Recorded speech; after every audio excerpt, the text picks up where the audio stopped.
I stumbled across the place on my first night in the city and thought it a little strange that a 28-story tower block had been left to rot. Every window black. Every light in the courtyard smashed. No booth for a guard. Not even barbed wire on the fence. Barely half a mile from a playground filled with shouting drunken teenagers. But none of them strayed in the direction of Annandale. No fires or music or bottles hurtling through the air. It was silent. Inside, I found that the lobby had been torn to shit. Double doors ripped open and left that way for what looked like years. Easy access for the curious. But I was the only one there. Most of the first story had collapsed. Waterlogged ceiling tiles turned to mulch by shitty British weather. I know water is invasive, but it had practically fucking colonized the place so bad algae was growing up the walls. Even the elevator shaft was flooded. My own reflection looking back at me as I peered through the brackish water and caught a glimpse of the old rusted carriage just a few feet below.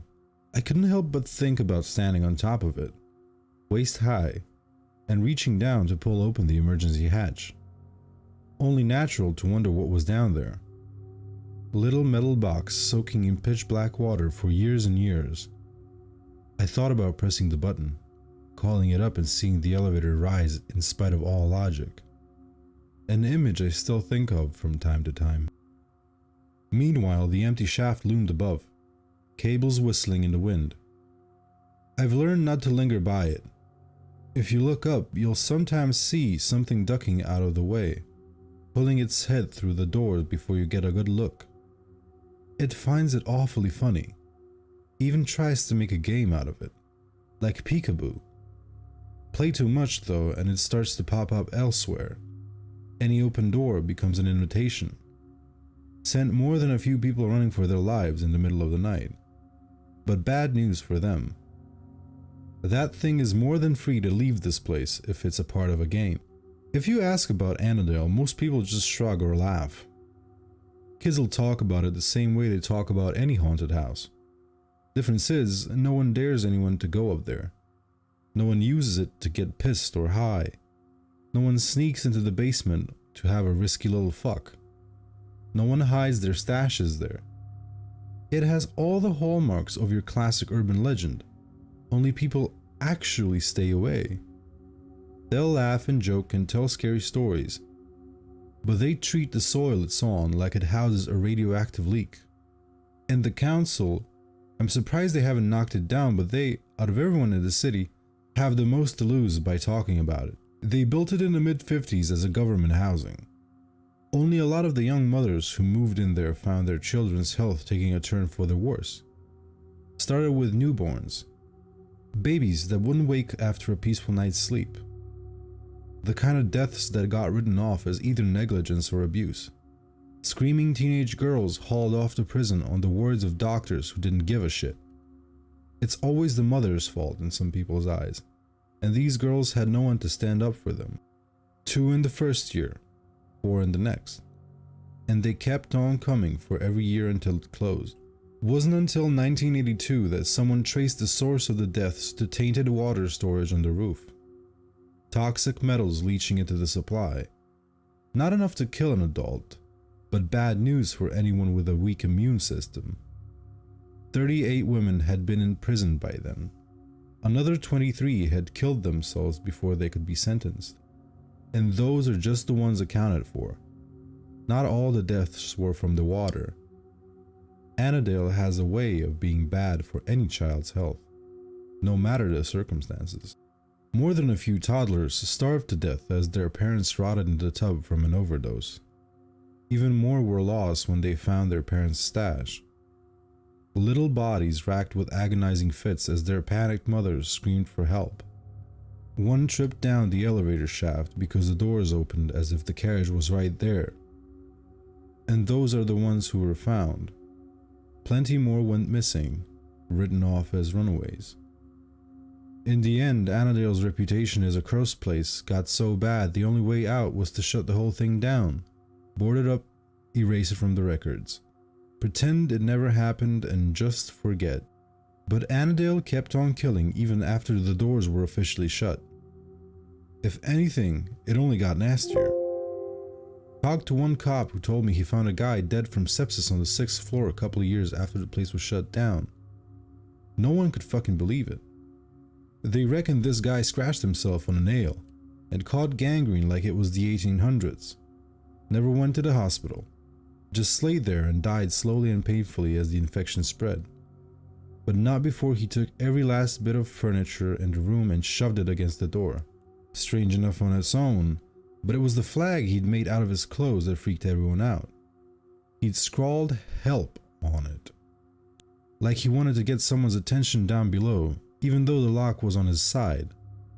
He could have left any time he wanted. The cop I spoke to said he was there when they kicked the door down. He still remembers the look in the dead man's eyes. He was glaring at the door 2 days after he'd passed, white-knuckled fists gripping a blanket that smelled sickly sweet from all the infection. There were others too. Lots of people falling, many of them without a good reason. It got so bad that they bricked up the roof door, but by the time I arrived, someone had cleared it all away with a sledgehammer. I still don't hang out up there. Not after I first went up and saw pale fingers gripping the ledge, like someone was hanging off it and holding on for dear life. I reckon a lot of people see something like that and think a person needs their help. They go rushing over to offer a hand. But when I saw it, something about those grimy nails set alarm bells off in my head. Fingers looked all wrong. So I took my coat off and used the broom handle to move it closer to the edge. Sure enough, those ugly hands snatched at the coat and ripped it out of my hands, sending it hurtling down the parking lot below. I thought about taking a closer look from time to time, but I got a thing about heights and could never bring myself to investigate it much further. You'd think I'd leave, but it's my home. I own it as much as it owns me. People even referred to me as the caretaker now, like they forgot I wasn't always here. Police treat me the same, can you believe that? Any report of a break-in and they call me on my number and go take a look, like I'm some sort of official. Only other guy who was here as long as me was the philosopher. I don't know his name, just call him that because of all the books he left behind. He came here back when the block was still just a place to live, and he stuck around for a few years after its closure. Lots of notebooks in his flat. Thousands of pages talking about child sacrifice made to the gods who don't like being named, along with pictures of strange things frozen in ice and medical photos that look fake. At first, I thought he came to document the curse. He has dozens of books just recording all the strange things he saw, like birds with too many wings, or milk that turned to clotted blood in the bottle. But after going through everything he owned, I found letters to a wife who died in childbirth. He kept her death certificate way at the back of an old looking box filled with letters he'd kept writing her long after the date. Another box, just a row over, had the letters she'd written back. Awful things scrawled on random scraps, shit and blood for ink. He dated them himself and sometimes wrote notes about how they came to him. Delivered by a rat that was cannibalized in front of me. Pulled by my dentist from a cavity in my mouth. Written in a web of a spider with 13 legs. Anyway, he gives away the real reason he moved to Annandale in one of the letters. It says that Annandale was the key to helping her, that he was weeks away from figuring out how to open the door. Told his wife he'd bring her back. Told her he knew how. I've never figured out where he went next, or what happened to him. But his apartment was locked when I found it, and likely would have stayed that way if the key hadn't turned up inside my pocket on the first morning. He's written things on the walls that keep everything well behaved. Symbols that I don't understand, but which are easy to trace, so that's what I do. I go over them every couple of months, and so far they've kept me safe and sane. Because you do need protection in Annandale. I don't know when in its history the curse went from something mundane to something very real and very dark. It wasn't all just bad luck or poverty, not by the end, and certainly not anymore. You can't just go strolling around Annandale, certainly not at night. It's dangerous, For one thing, it attracts a constant rotation of the deeply unwell who are likely to attack on sight, if you're lucky. They usually turn up dead in the halls come morning, although sometimes it's just bits of them that I come across. Strips of skin floating on the brackish water that floods the basement stairwell, or bloody fingernails embedded in the ceiling plaster. Weirdest one was a single tooth in a light bulb. Bloody gum still attached to the root. The glass all around it somehow intact. Many of them come here with business, something a little like the philosophers. Rituals, bargains, things like that. It's not a good idea to interrupt them, or to give them even the slightest hint you might be a problem. Every night I lock my door and wait for Annandale's business to finish, and come morning I do a sweep, floor by floor, and clean up whatever is left of the tower's block's strange pilgrims. Most of the rituals don't look real to me. In fact, I reckon a lot of people who come here just end up as victims of something or someone else. There are a lot of reasons to stay out of Annandale at night, and most of its visitors strike me as a little naive. Most of what I see looks like it got stolen from a bad death metal album. I once found a book called Satanism and Witchcraft in the 21st Century. It's hard to imagine that the secret inner workings of the universe can be found in something with an ISBN number and 3,000 Amazon reviews. Of course, not all attempts at exploiting Annandale's energy are so hackneyed. I had one guy turn up at my door and pay me $3,000 in cash just to show him the darkest corner in the building. I wasn't sure what he meant at first. Thought he meant light and shadow. Sort of, he replied when I explained this to him. Darkness like that can be part of it, but I'm looking for a corner. Has to be a right angle or more acute. Ideally more acute. You understand that term, right? He'd seemed arrogant, and that last sentence confirmed as much. Good-looking guy, in his late 20s. Nice suit. Looked like the stereotypical banker. Acted like one too. Plenty of places like that, I said. Lots of funny rooms in Annandale. People trying to make the most of limited space. Sometimes the walls meet at tight angles, sure. But I don't know what you mean about dark. There's the basement. It's flooded.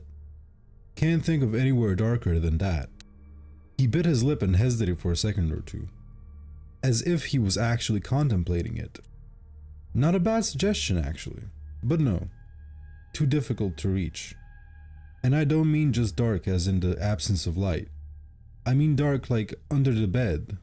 Dark like that one chip in the wall that leads to a hollow space beneath the bricks, and as a child you can't help but wonder what lives there. Somewhere that just inexplicably feels like it hasn't got as much of God's attention on it as everywhere else. I thought about this for a second. His words were vague, but damn if I didn't know what he meant. A corner, I asked. Has to be an acute corner. He nodded. I think I know the place, I said. I took him to a flat on the 8th floor. It was run down like everywhere else, but there was still enough of its old furniture lying around. You can pull open random drawers in there and still see the cutlery people once used. There's even an old analog TV on an old stand.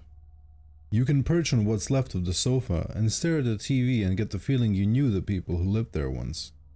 Run your thumb over the dials on the toaster, the handle of the fridge, or the yellowing plastic of a light switch, and feel an aching loss that creeps up on you out of nowhere. Look up and you'll see that the light fixture has been torn out of the ceiling, like someone had tried swinging from it. Not a big place, by the way. 3 rooms. A bedroom with a double bed all rumpled up. A living room / kitchen, and a tiny little spare room that looked like it was once used for storage, or a washing machine maybe, if you were single and childless. A slither of space. A triangle carved out of whatever room was left over when the other more important walls had been put up. That sofa I mentioned, the TV, they were all placed so whoever was sat down could always keep an eye on that room and its contents. You see, they'd put a cot inside, and it's still there. Blue bottle flies circling overhead. You can't see inside the cot, not unless you went in and actually pulled the blankets out. But it's been decades and no one has managed it yet. It's dark behind those old blankets, a heavy shadow that dissuades a closer look. Like there's something in there no one needs to see, and it's spent a long time sat there eating what little light there was. Even with a window in that room, daylight doesn't really filter down. "Perfect," the businessman said when he saw it. He gazed around the flat, one detail at a time, his head pausing for a moment and a smile creeping across his face as he laid his eyes on the broken light fixture.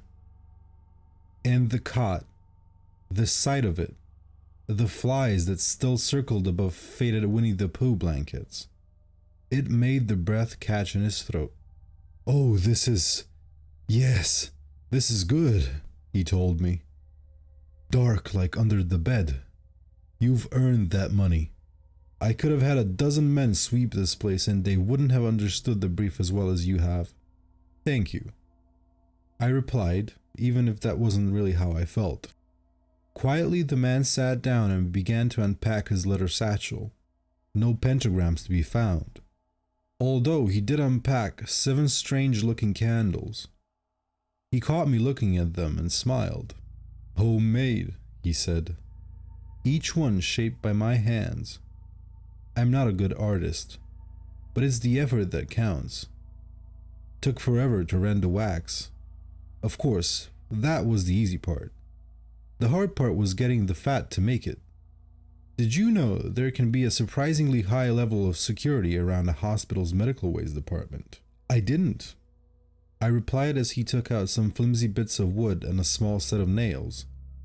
He oh so carefully began to nail the splinters of wood together into what looked like random shapes. "Oh well," he sighed after a few quiet moments, his fingers nimbly gripping the tiny hammer as he tapped away. Already he'd put together at least 6 of the strange little wooden polygons, and with each new one I felt a strange sensation. "Would you like to stay and watch?" he asked. "Absolutely not," I answered. He stopped tapping and smiled once more. "Oh, you're clever," he said. "That's the correct answer, by the way. And if I'm to respect it, I should inform you that now is the safest time to leave." I made my way to the exit just as he lit the first candles, but not before I looked towards the cot one last time. I was surprised to see a hollow blackness that extended beyond the doorway, like a curtain had been draped across it. Only there was depth to it that drew the eye. The businessman paid it no attention, but after a few more seconds, he eventually looked up at me expectantly. "Can I ask what it is you want?" I said. "Everyone who comes here, I don't get the sense it ever works out for them." "I'm looking for a new kind of afterlife," he replied. "Do you need one?" he said with a wry chuckle. "But only those of us willing to take a few risks will get a better deal. Everyone else," he grimaced, "it's worth the bother. But look who I'm speaking to." He looked at the darkness that enveloped the doorway. Shapes could be seen floating past. "You should leave now," he said. I pulled the door shut and, noticing that the sun was rapidly setting, ran to my apartment where I knew the walls would keep me safe. When I returned the next day, the man's satchel was still where I'd last seen it, propped against one arm of the sofa. The candles had burned down to the very end of the wicks and left a lingering smell that's still there all these years later. And of the man himself? Well, in the room with the cot, which still has blue bottle flies orbiting overhead, there is now a shadow burned into the wall. It's blurry and diffused, but vaguely recognizable as a man on his knees, his head pressed to the floor in a gesture of supplication.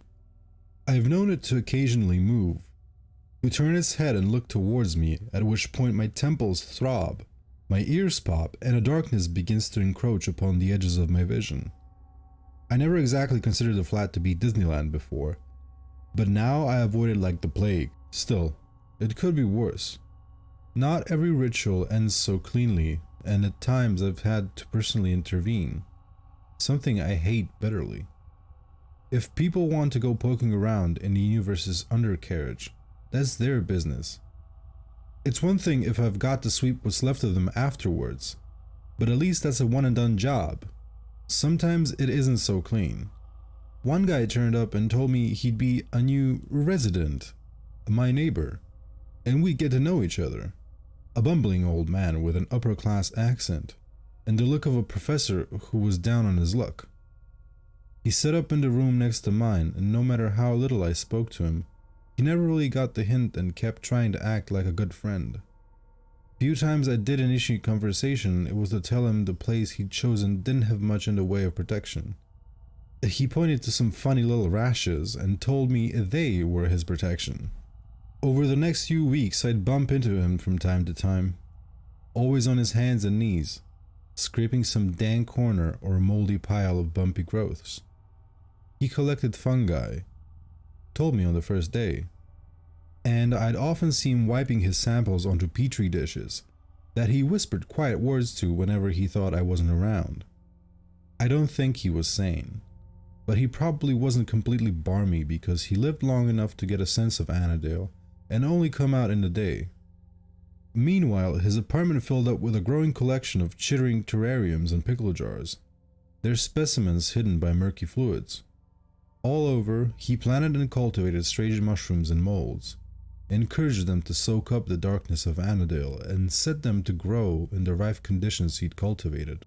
Towards the end, his living room had mushrooms growing out of the walls, plaster crumbling beneath microbial armies until there was only concrete and rebar. And even then, mold continued to grow and thrive. A few times I peered in and found him feeding meat to the friary growths that exploded out of the old furniture. During this time, the symbols on our shared wall would often grow hot, and I found myself having to replace them on a nearly daily basis as he tinkered away on the other side. I asked him once or twice to tone it down. "This is important work," he growled, an unseen darkness creeping into his voice. "I'm not some ditzy crackhead trying to summon the Baphomet. I'm not looking to get high.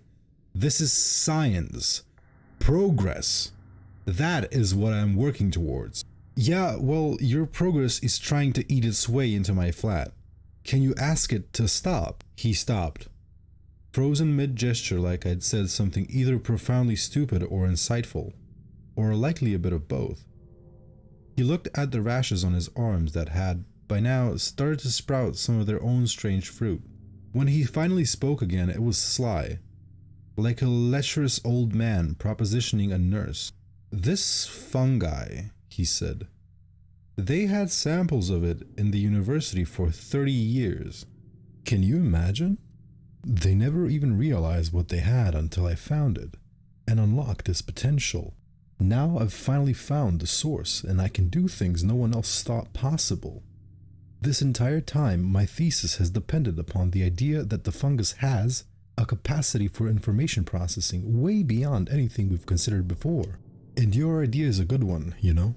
Asking it just might be an option."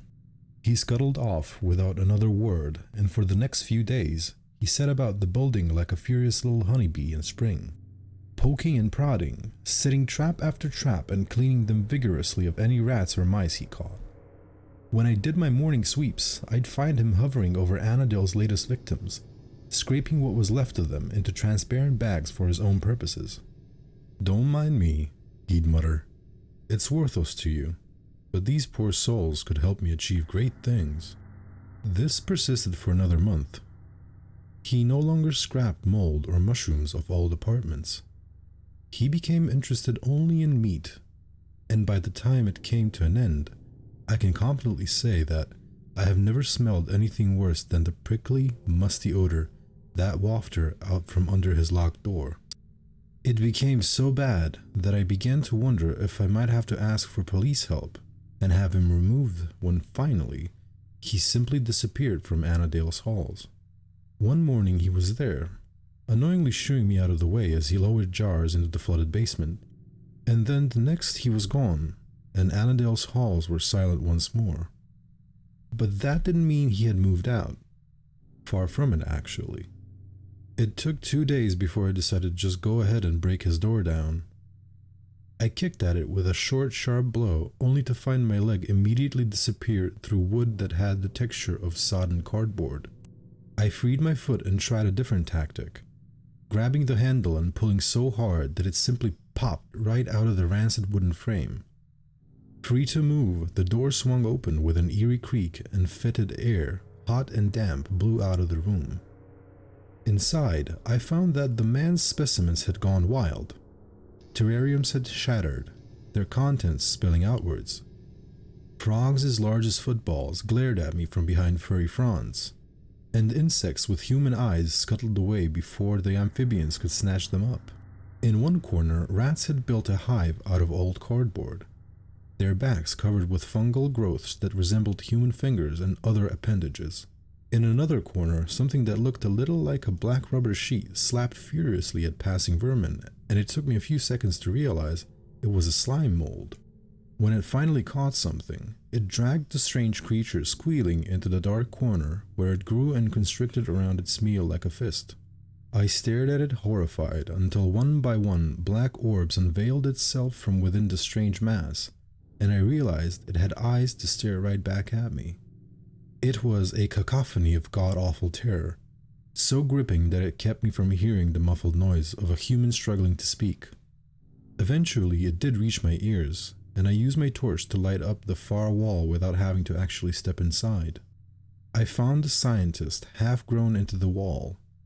Algae and moss coated him head to toe so that he was no longer recognizable, but I had to assume it could be no one else. Wide eyes glared at me with terror and pain as nasty little critters nibbled away at what was left of his shins. Meanwhile, strange tendrils probe at his ears and head, never resting for a moment. He kept trying to speak, but the algal growths kept driving their way into his mouth until one by one they pushed too far and something snapped. His eyes went wider still, his squeals became hysterical, and his jaw slowly slid further down his chest until it hit the floor with a sudden thump. "Finally made contact?" I asked. An awful idea if I've heard one. What would a mushroom have to say even in the best of circumstances, let alone one that was grown into the ruins of Annandale? I can only assume you never got around to telling it to stay off my wall, did you? No, you probably had your own reason for doing all of this, and that's what took priority. That made me wonder what it was he asked for. As the thought entered my head, I took a quick look around and tried to see if anything particular stood out to me. Something was growing on the sofa that looked strangely human-shaped. It might have been just my imagination, but in the dark it seemed to turn towards me. Meanwhile, the scientist continued to shiver in agony, his eyes focused on me and begging for help. "I'll see what I can do," I said before slamming the door. Something about that strange pile on the sofa had deeply unsettled me. I put the word out, asked for a gun, but got a crossbow instead a few days later. A nervous-looking 16-year-old boy ferried it to my door. I was surprised he'd entered the building, but who knows who'd ordered him to do so. I've acquired a strange sort of respect among the locals, and it comes in handy.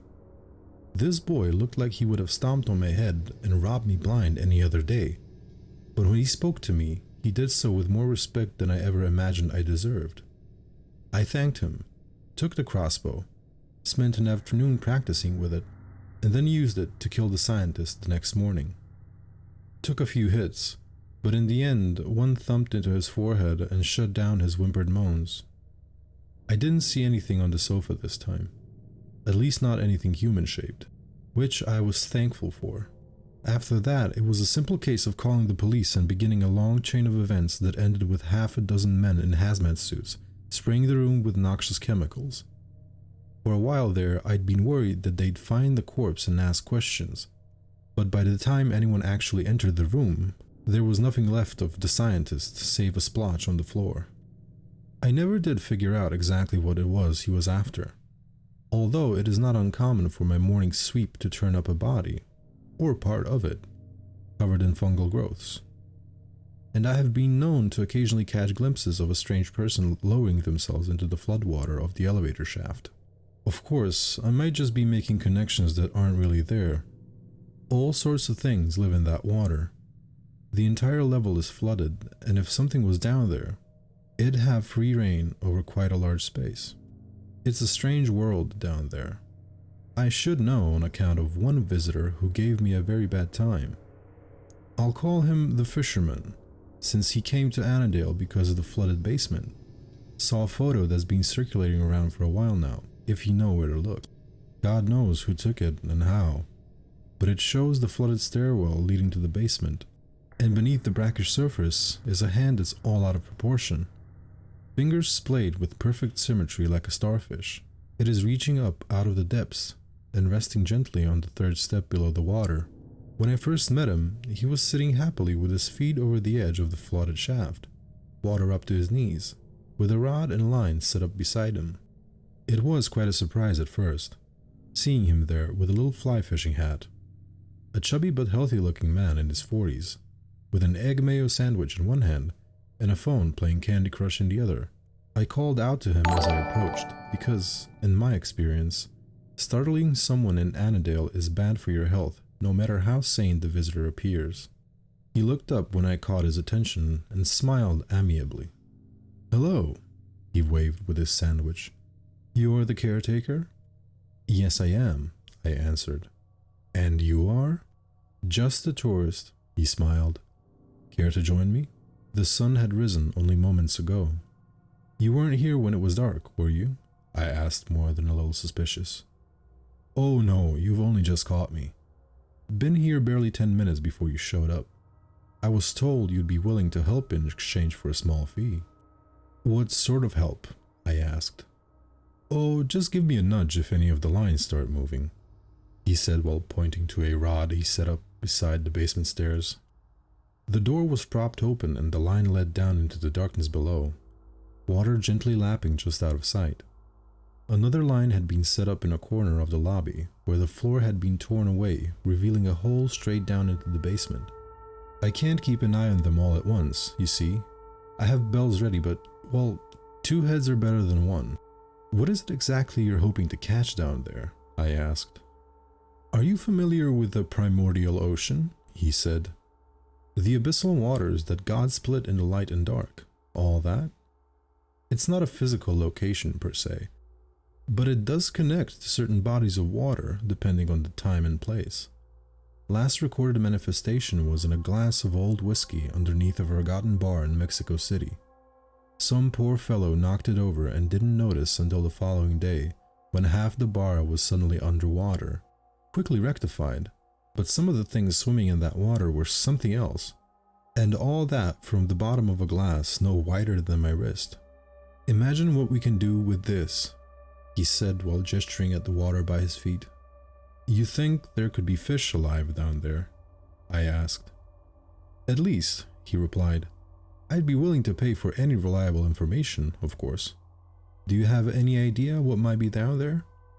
"Not really," I shrugged. "But I'd guess it wants to be left alone." You might be right there," he said while looking at his other rods. "I didn't exactly put down any old lure, you know." He reached into his pocket and took out a strange tuft of fur and ivory, holding it up for me to squint at. A tooth from a man who drowned in the sea. A drone collected it off a shipwreck near the Norwegian coast. The fur is actually red algae that was found growing on his bones. I have plenty of these and, well, other things that might appeal to what's on the other side. My research was thorough and expensive. Come on, take a seat. Flat fee, 1,000. Just sit here until the sun starts to set." "I just have to sit?" I asked. "And let me know if you hear or see anything." I groaned and sat beside him, holding my legs instead of letting them dangle in the water below. Despite my reservations, we stayed like that for several hours. He'd brought lots of food, good homemade stuff, along with plenty of cold beer. We sat there and spoke very little, but we did eat and drink a tremendous amount. Not the kind of thing I do normally, but I was being paid to be here, and I didn't really have anywhere else to be. It was, all in told, a very pleasant afternoon. Until I fell asleep. When I awoke, I was in a terrible gasp. My chest was tight, like something had been sitting on it, and judging from the terrible giggling and scampering feet I heard running off into the darkness, it might not have been just a feeling. Already panic was setting in as my eyes darted to the open doors and saw that the moon was out and had been for hours. I fumbled for my torch, and turning it on, saw that there was no sign of the fisherman. All his stuff had been left behind, yet all that remained of him was his hat that still floated on the water. Even as I watched, a smooth glistening shape curled beneath the water and plucked it off the surface. I recoiled and crawled away from it as fast as I could. This was bad. I knew deep in my heart I'd never been as at risk as I was in that moment. The open doors that led outside were tempting, but just beside them were the stairs that led downwards, and I swore I could hear something approaching. I couldn't help but picture the fungal man I'd seen in the scientist's flat. Then again, the basement was huge, and who knows what lay down there. The entire time my heart was in my chest.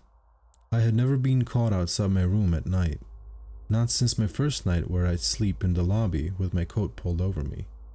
You don't get lucky twice, not with Annandale, so I knew I had to be careful. I had to be quiet. My only hope was to go unnoticed. I took to stealth, climbing each floor in perfect silence, hiding in well-known spots at the slightest hint of a footstep, human or otherwise. Annandale comes alive at night. Whispered mutterings from strange children who descended from air vents, living there for God knows how long. Other times they saw apparitions, including one, a toddler, the sight of whom made my stomach growl with an insatiable hunger that hurt just to contemplate. She stared at me with pleading eyes as I slunk away from her open door. I might have been tempted to help her were it not for the sight of the moon peering through her translucent image. And yet, despite all this, I somehow made it to the 14th floor alive, only it was there, right at the final hurdle, so close to safety, that I came across something out of my worst nightmare. A woman stood outside my apartment door, silent, pale, dirt-covered fingernails. It was all too often I'd open my door and find muddy impressions on the floor made by a woman's bare feet. Now I knew who left them every night. I couldn't see her face from where I hid, but something about her seemed profoundly familiar. When she finally turned towards me, I remembered. I recognized her, even though most of her face was missing. It was the philosopher's wife. He had succeeded, it seemed. But I couldn't imagine at what god-awful price, because the woman who stared at me had clearly weathered some years in the grave. It was only the poor lighting and her long hair that had covered up just how bad a state she was in. A lipless grin stared back at me below sunken cheekbones and hollow eye sockets. And yet, I could tell that in another life she had been beautiful, which only made the sight all the more gut-wrenching. "My darling," she whispered, and there was something about her voice that I found hard to stay sane in the face of. I don't know why. Over a decade in that place, and I had borne witness to living nightmares, but it was this walking corpse that pushed me to my limits. The inescapable feeling of loss weighed me down, and without realizing it, I found myself taking steps toward her, even as my knees buckled. By the time I reached her, I was crawling until I could clutch her grimy, icy leg, and that was the last thing I remember before I woke up in my bed the following morning. Everything seemed normal, so completely mundane that I could have written the whole thing off as a bad dream, but there were footprints leading from my bed to the door, and later on I found the fisherman's things much as he left them. Although when I finally reeled his lines in, I found the lures gone and replaced with bits and pieces of the man who'd first set them up. I threw it all into the water below and decided it would be best to forget him. Every now and again, of course, I can't help but check my peephole at night. I never did before that, but now I do. I see her every single time. She looks sad. Hurts me to think of her out there. It ought to be terrifying, but it's more like someone's ripped out my stomach and heart and let all my insides fall out the bottom. Each time I see her, I wonder what exactly was it he did to bring her back. He leaves only one hint. A final letter, I think. It's not like he dated them. In it he says he would give everything to have her in his arms once more. Not only his life, but everything he'd already lived. Every sunset, every good dream, every nightmare, every victory and every loss, every little memory that makes him who he is. He'd give it all just to save her. Sometimes I wonder about him, figuring we'd probably be around the same age. I'd like to think back and imagine what it would have been like for the two of us to meet as young men. But for some reason, whenever I try to remember what my life was like before I came to this city, before I woke up with that cold pulled over me, well, I don't know. It's just hard, that's all. It's almost like there's nothing there, like something reached in and took all the years away. I guess it's just one of those things I'm better off not dwelling on.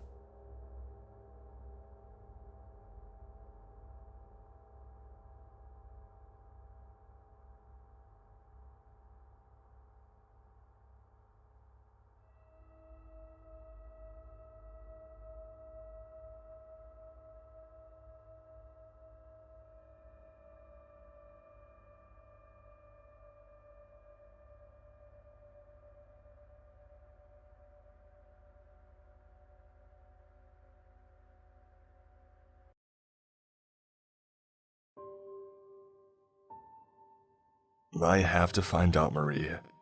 Have to end it. Can't go on like this. I still love you. Even if you don't love me back. Look after Lucy. If you wake up at 3:33 a.m., don't look outside. That's what my husband's note said. The note that he left before he vanished. Just walked out of the house in the middle of the night and never came back. Front door wide open. His car is still parked in the driveway. His clothes still hanging in the cupboard. He even left his toothbrush. I suppose I should start at the beginning. It's just hard to know exactly when that was. Liam and I had been married for almost 8 years, but had been having problems more than half that. After our daughter was born, our sex life fizzled out, and I suppose things spiraled from there. We could never quite get on the same page, and every small thing would inevitably lead to massive arguments. When old frustrations don't get a chance to evaporate, they just simmer beneath the surface. And I think we were both guilty of spilling over the edges at the slightest increase of heat. Eventually, we simply found it easier to stay out of each other's way. We each had dominion over different chores. He cooked, I cleaned, and generally the only time we spent together was sleeping. One particular morning, as I stirred from my dreams, I was surprised to find him sat up in bed, propped up against the backrest and staring forward into space. Normally, once Liam was awake, he was up and about. Maybe it was because of his work, or his outdoor hobbies, but he had always been a morning person. He noticed that I was awake and snapped himself out of whatever thoughts he had been ensnared in. "Everything okay?" I asked. "Just tired," he said, stretching like a bear out of hibernation, as if to exaggerate the point. He clambered out of bed and paused, as if hesitating whether to tell me something. As he dressed, his voice took on an air of forced casualness. I woke up in the middle of the night and checked the clock. Tossed and turned for what felt like hours, and when I looked back at the clock, it was still the same time. "Well, you must have misread the clock the first time," I yawned, rolling over and closing my eyes. I could hear him muttering to himself as he put his socks on. Something about never believing him about anything. If my eyes were open, I would have rolled them. The rest of that day was normal enough. He took Lucy to school and went to work, and I probably would have forgotten all about it. But after we had gone to bed, I awoke to a thud in the dead of night. Barely visible in the starlight drifting around the curtains, Liam stood at the end of the bed, and I sat up, rubbing at my eyes. "What are you doing?" "Stupid phone doesn't work," he snapped. "Not so loud, you'll wake up Lucy," I hissed. "First the clock freezes, now my phone won't work," he moaned, albeit quieter. My eyes drifted to the floor where a dim rectangle of light was reflecting off the carpet. "Well, it's on now." Liam stopped pacing and turned around. As he scooped up the phone, its bright screen illuminated his face, wrinkled up in confusion. Must have knocked some sense into it. Using his phone screen as a light source, he walked out of the door towards the bathroom. "The clock definitely needs new batteries, though," he added in a whisper. Stretching over to his side of the bed, I reached over his pillow to the bedside table and lifted his alarm clock to face me. Its black face showed large crimson numbers on a digital display. 3:34 a.m. As I squinted at it through the darkness, it flickered to 3:35 a.m. It seemed to be working fine to me. I rolled over to my side of the bed and went back to sleep. It was my turn to take Lucy to school that day, and as I got her dressed, Liam made breakfast. It turns out that he had actually woken her up when he had thrown his phone, and he must have felt guilty since he made pancakes. They had always been Lucy's favorite, probably from one movie or another, and despite Liam's insistence that, "We're not Americans, we don't have pancakes for a bloody breakfast," he knew they were an easy way to make her happy. That was one thing that I can't fault my husband for. He did love our daughter. It wasn't often that he went out of his way to make her happy, but I suppose he tried when it mattered. But the next morning, he was in a foul mood. "Okay, now she's awake," he grunted sarcastically when I walked into the kitchen, fastening up my dressing gown. I ignored the comment. It wasn't like I had slept in overly long. Besides, it was a weekend.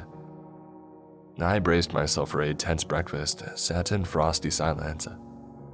But as I approached the worktop, my eyes fell on a black screen, covered in splintering hairline cracks.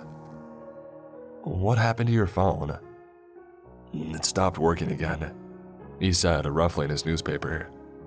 "I tried knocking some sense into it like I did the other night, but it didn't work. Then I tried again, a bit harder. Too hard, apparently." "Well, that was stupid," I said matter-of-factly as I put the kettle on.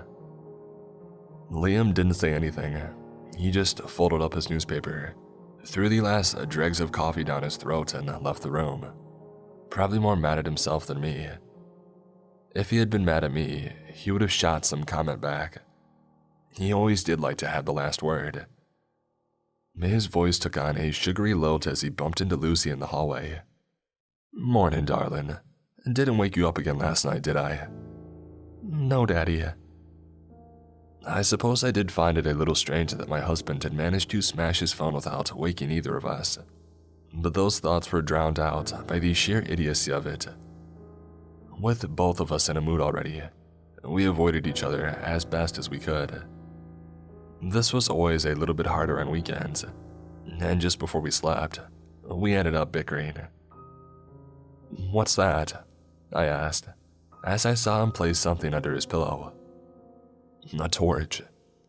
I couldn't help but laugh. "What do you need a torch for?" "To see where I'm bloody going, if I wake up in the night again." "Well, maybe if you kept your anger in check, you'd still have your phone." "Maybe if you stopped criticizing me all the time, I wouldn't be so quick to anger." And as simple as that, we had descended into an argument that got increasingly personal and ended up with us both rolled over in bed, backs facing each other. When you're mad at someone, even the slightest thing can annoy you. The way that they huff out a breath through their nose, or the way that they tug at the sheets. Eventually, Liam started snoring. I wasn't far behind. I woke up the next day to an empty bed.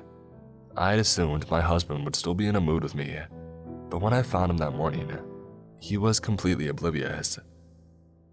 Staring up at the clock above the fireplace, he clutched a collection of watches and alarm clocks in his arms. In the background, the news was on, but he had it on mute. "Hey," he said as soon as I walked into the room. He actually seemed pleased to see me. "Can I look at your phone for a sec?" What are you doing?" "Just, what time is it?" I told him, and when he shook his head in exasperation, I showed him. "They can't all be wrong," he muttered, setting the bundle in his hands on top of the fireplace one by one.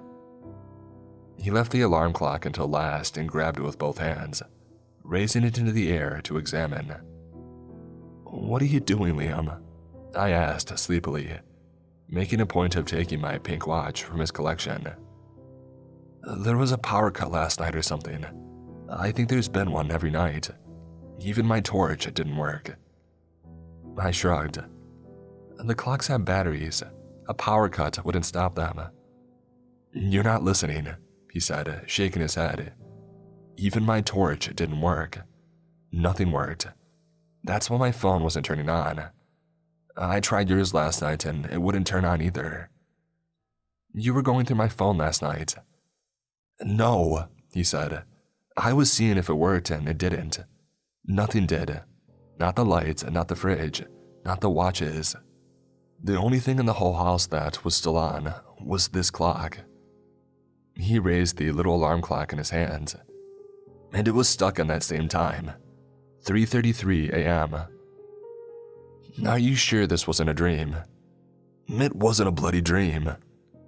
"Okay, so there was a power cut last night," I said, making my way towards the door. "Do you want a cup of tea?" "It wasn't just," he started, rubbing at his brow in genuine exasperation.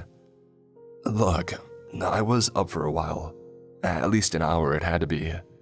And all the while, nothing worked. All the while, this clock said 3:33 a.m. And then suddenly, everything turned back on, back to normal. And this clock said 3:34 a.m. So, what are you saying?" He gestured wildly to the television, pointing at the little timer at the bottom of the screen and holding up the alarm clock to compare. They both matched to the minute. "How could it be the same? Where has that time gone?" His movements were so frantic. He looked like he was 2 steps away from frothing at the mouth. "It must have been a dream, Liam. I don't know, call the electric board or something. See if they've had any power cuts. I'm making a cup of tea." "It wasn't a dream." I heard him mutter as he knelt down in front of the TV, holding the alarm clock up to the screen and comparing times. I suppose that was the start of his obsession, but at least he was bearable that day. I could tell that it was occupying his mind, but he didn't mention it again. Until he woke me up, at least. I think it was the thud that woke me up more than the whimper, but the whimpering was what made me sit bolt upright. "What the heck? What the heck?" Liam's voice drifted over the foot of the bed, and I could barely see the shape of him, scrambling backwards on the floor. The curtains wafted open, moonlight shining through. He must have fallen over, but was still kicking himself away from the window, wide eyes glinting as he shook his head in denial. As I got out of bed and made my way over to him, he flinched and looked up at me. Even in the dim light, I could make out the terror etched on his face. I had never seen my husband scared like this. "There's something outside," he sputtered in a frantic whisper. "Someone in a mask, or they saw me. They looked right at me." I rose and peeked out of the curtains myself. Our quiet street looked normal to me. Parked cars, streetlights, and the houses opposite.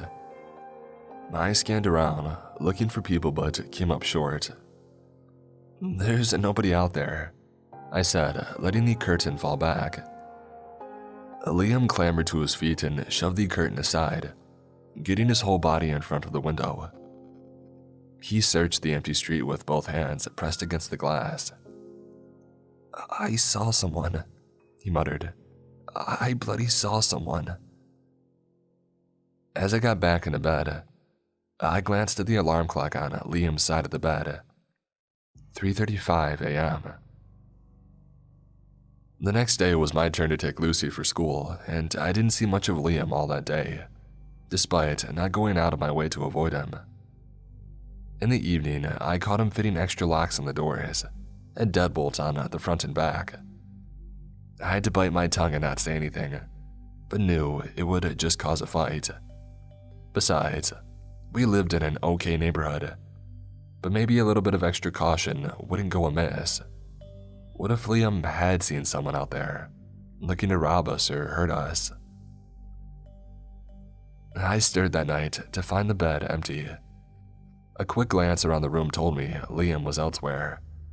Since I was already awake, I decided to go to the bathroom, and on the landing, I bumped into my husband, walking up the stairs. Even in the dim light, I could see him try to hide something behind his back.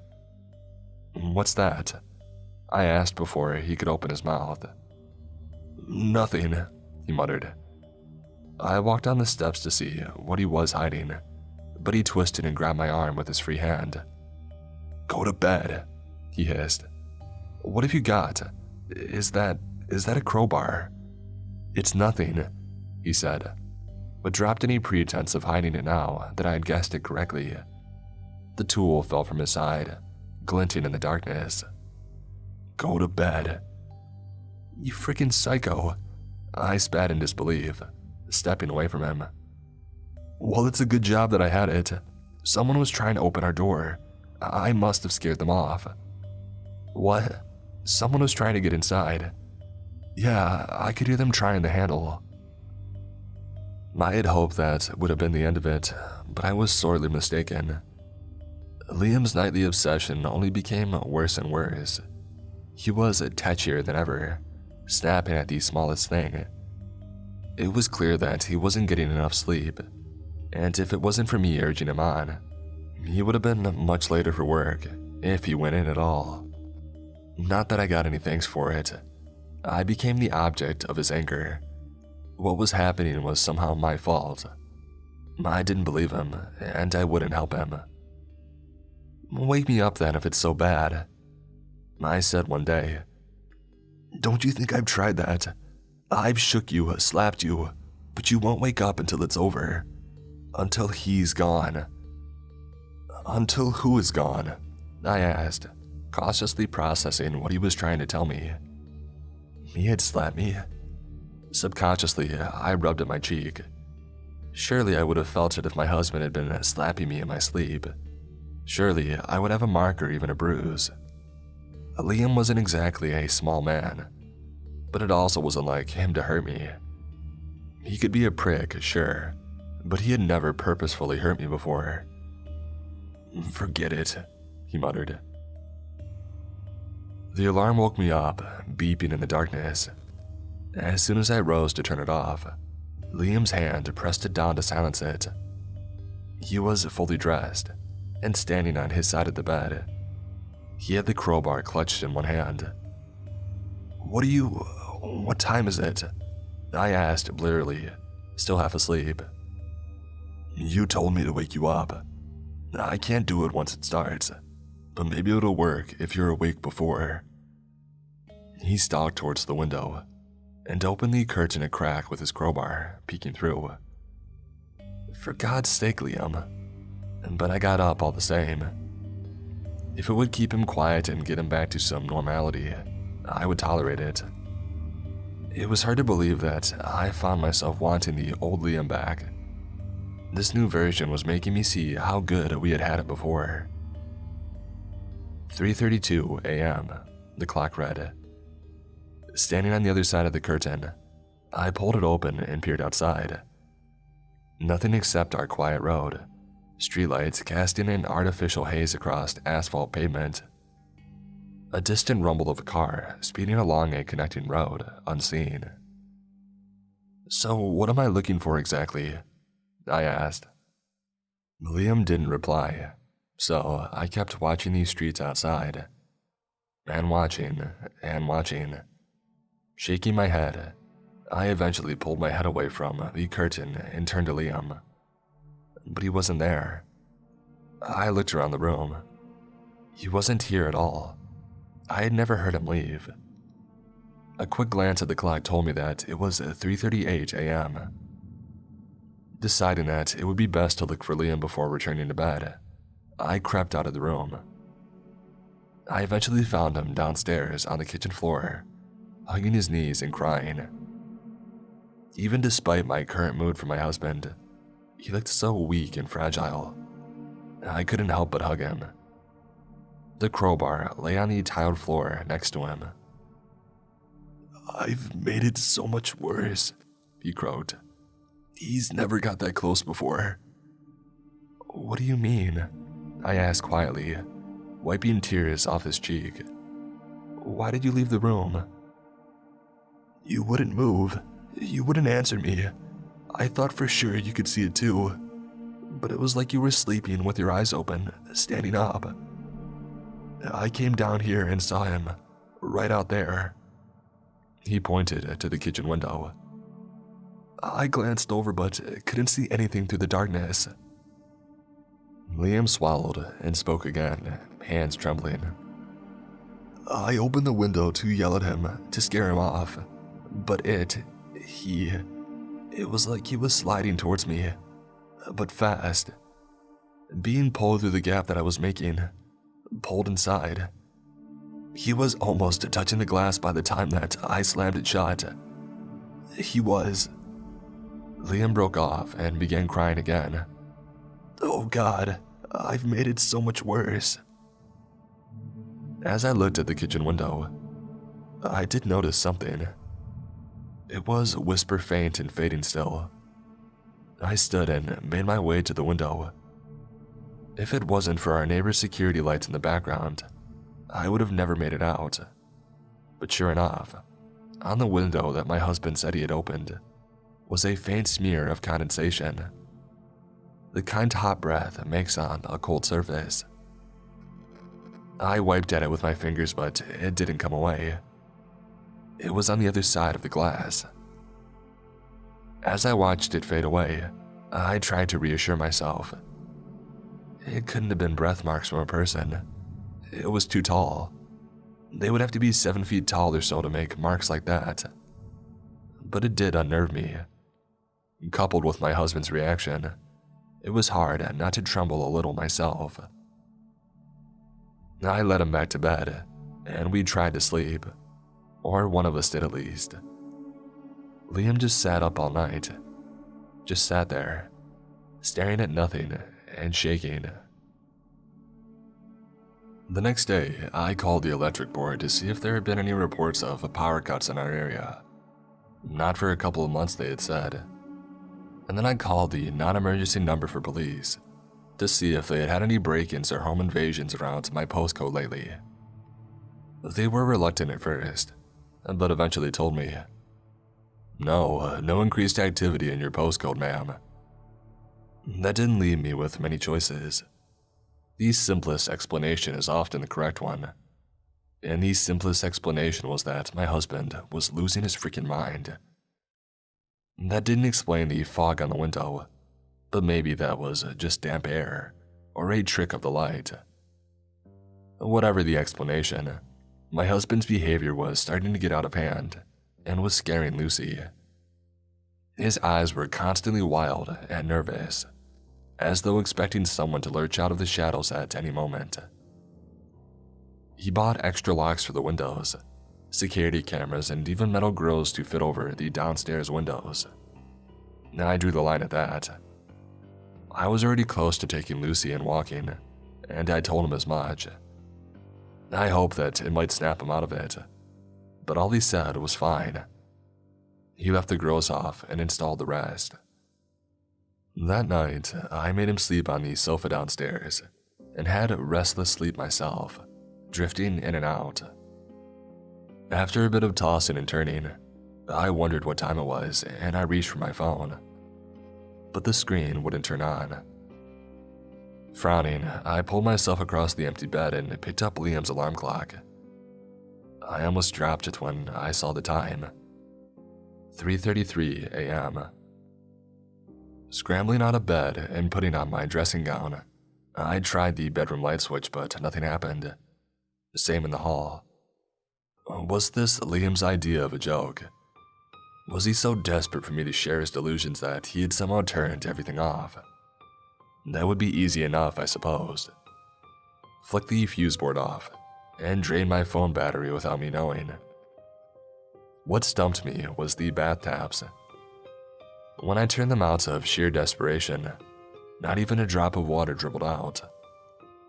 I suppose Liam could have isolated the water, but I didn't understand why he would. He had never mentioned the water not working. Making my way to the stairs, I had to feel my way across the walls. With no lights working and no light source to use, the interior hallway was pitch black, and I awkwardly shuffled my feet down each step, taking my time and clutching the banister. The downstairs was no better. Normally, even at this time, there would be enough light coming from the glow of the streetlights outside to see my path, but not even the streetlights were working. Liam couldn't have done that. Power cuts have always unsettled me. It feels like I'm being plunged back a step in our evolution. They shake you out of your daily life, and for a moment, you're an animal again. Afraid, powerless. We forget how much we rely on electricity, but power cuts always remind us. "Liam," I whispered. Even though I was afraid, I didn't want to wake Lucy. Hopefully, she could sleep right through it, at least until morning. I made my way through the kitchen, feeling for cabinets and door handles so I didn't smash into them. "Liam." Still no reply. But then, I was being quiet. Strangely, the fear which most crept into my mind was him attacking me with that stupid crowbar, mistaking me for an intruder. I tried again, raising my voice just beyond a strangled whisper. "Liam." Nothing. Maybe he was sleeping. It would be ironic if he had slept through this power cut, the first one that I had been awake for. In the living room, I could just see his silhouette, sat on the sofa, facing away from me. My eyes were just beginning to adjust to what little light there was, and as I stepped around the sofa, I could see he was awake, eyes open, staring forward. He gripped something tight in both hands. It was a hunting rifle. "Jesus Christ, Liam," I hissed. "What are you doing?" He didn't reply, just kept staring forwards, his breathing slow. "You know I hate that thing," I muttered, twisting to see what he was looking at. A window facing out into our garden. It was hard to tell with just a slither of moonlight to see, but it didn't look like anyone or anything was out there. Turning back to Liam, I took a hold of the gun and tried to pull it out of his grip. He didn't budge, not even the barest hint of emotion passed his face. Him and that stupid gun. He had told me that he had sold it after his last trip. I tried again, really trying now, bracing myself to wrench it as hard as I could. Again, Liam didn't even wobble. He didn't even look like he was tensing. "Well, I believe you now," I said, letting go of the weapon. "But I wish you would stop acting like this. Just tell me what's wrong." Liam said nothing, did nothing, not even so much as a frown. Even his breathing was the same, steady pace. I tried pulling him up, but it was like he was frozen solid. It began to scare me a little. "Liam?" I asked, genuinely worried. Still no reply, As I looked closer, I realized something. Liam wasn't blinking.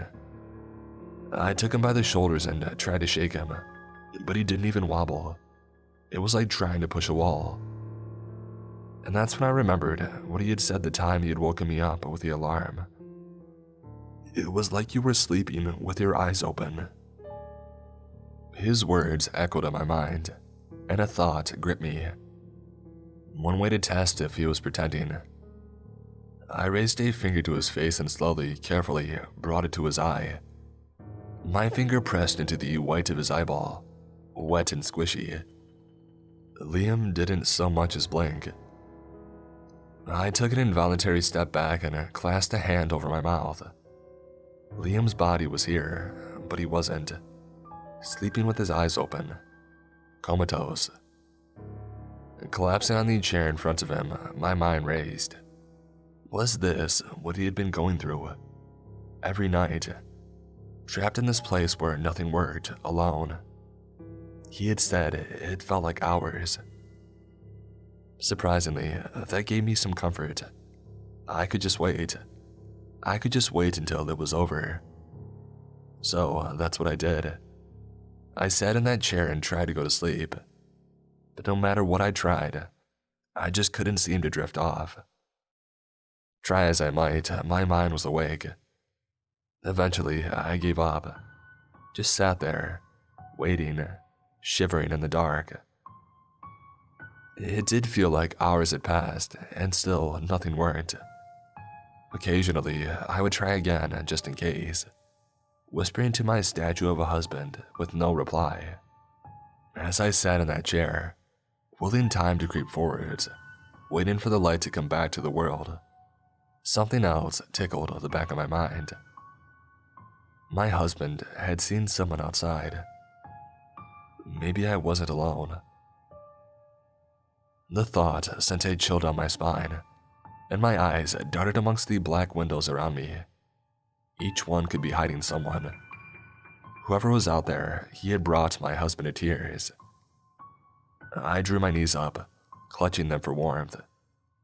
It didn't work. Goosebumps prickled my skin, and I wished my husband would say something. Anything. The way that he stared at the window behind me with such intensity made me keep checking over my shoulder. Faced with an eternal wait and just my husband's vacant body for company, my glances to each window became increasingly desperate. Part of me wanted to see something. Just see something and have it done with. How long had I sat there? 4 hours, maybe 5. I decided to stand to stretch my legs and warm up, if anything. Creeping to the garden window my husband was facing, I gave a long, considering search amongst the dark, rustling leaves outside, but I couldn't see anything. Whether it was paranoia or something else, it felt like someone was watching me through the windows. They made me feel vulnerable, exposed. I kept to the walls as I stalked around the room, only peeking the barest slither of my face around the window frame. The street outside looked as cold and alone as I felt. My eyes scanned across the cars and houses outside, but without these streetlights working, it was hard to tell for certain. Everything was just a black shadow against a black night. Even the sky in my neighbors' houses seemed to blur into one single image. But as I strained my eyes against the dark backdrop, I spotted something that didn't belong. 2 little pinprick lights, faint, like distant stars, but on the ground. Squinting, trying to make sense of it, I wondered if it was an animal. The lights were close enough together to be eyes, and the bony, straggly shapes of the lights above looked like antlers. I realized that the rest of it was blocked out by a parked car, and I stood on my tiptoes for a better look. I almost screamed when I saw the rest of the body. A man's body, standing perfectly still in the darkness. As the sound left my throat, whatever it was turned its head, antlers swaying in the night. The pinprick lights of its eyes erupted into twin torrents of light, blinding me.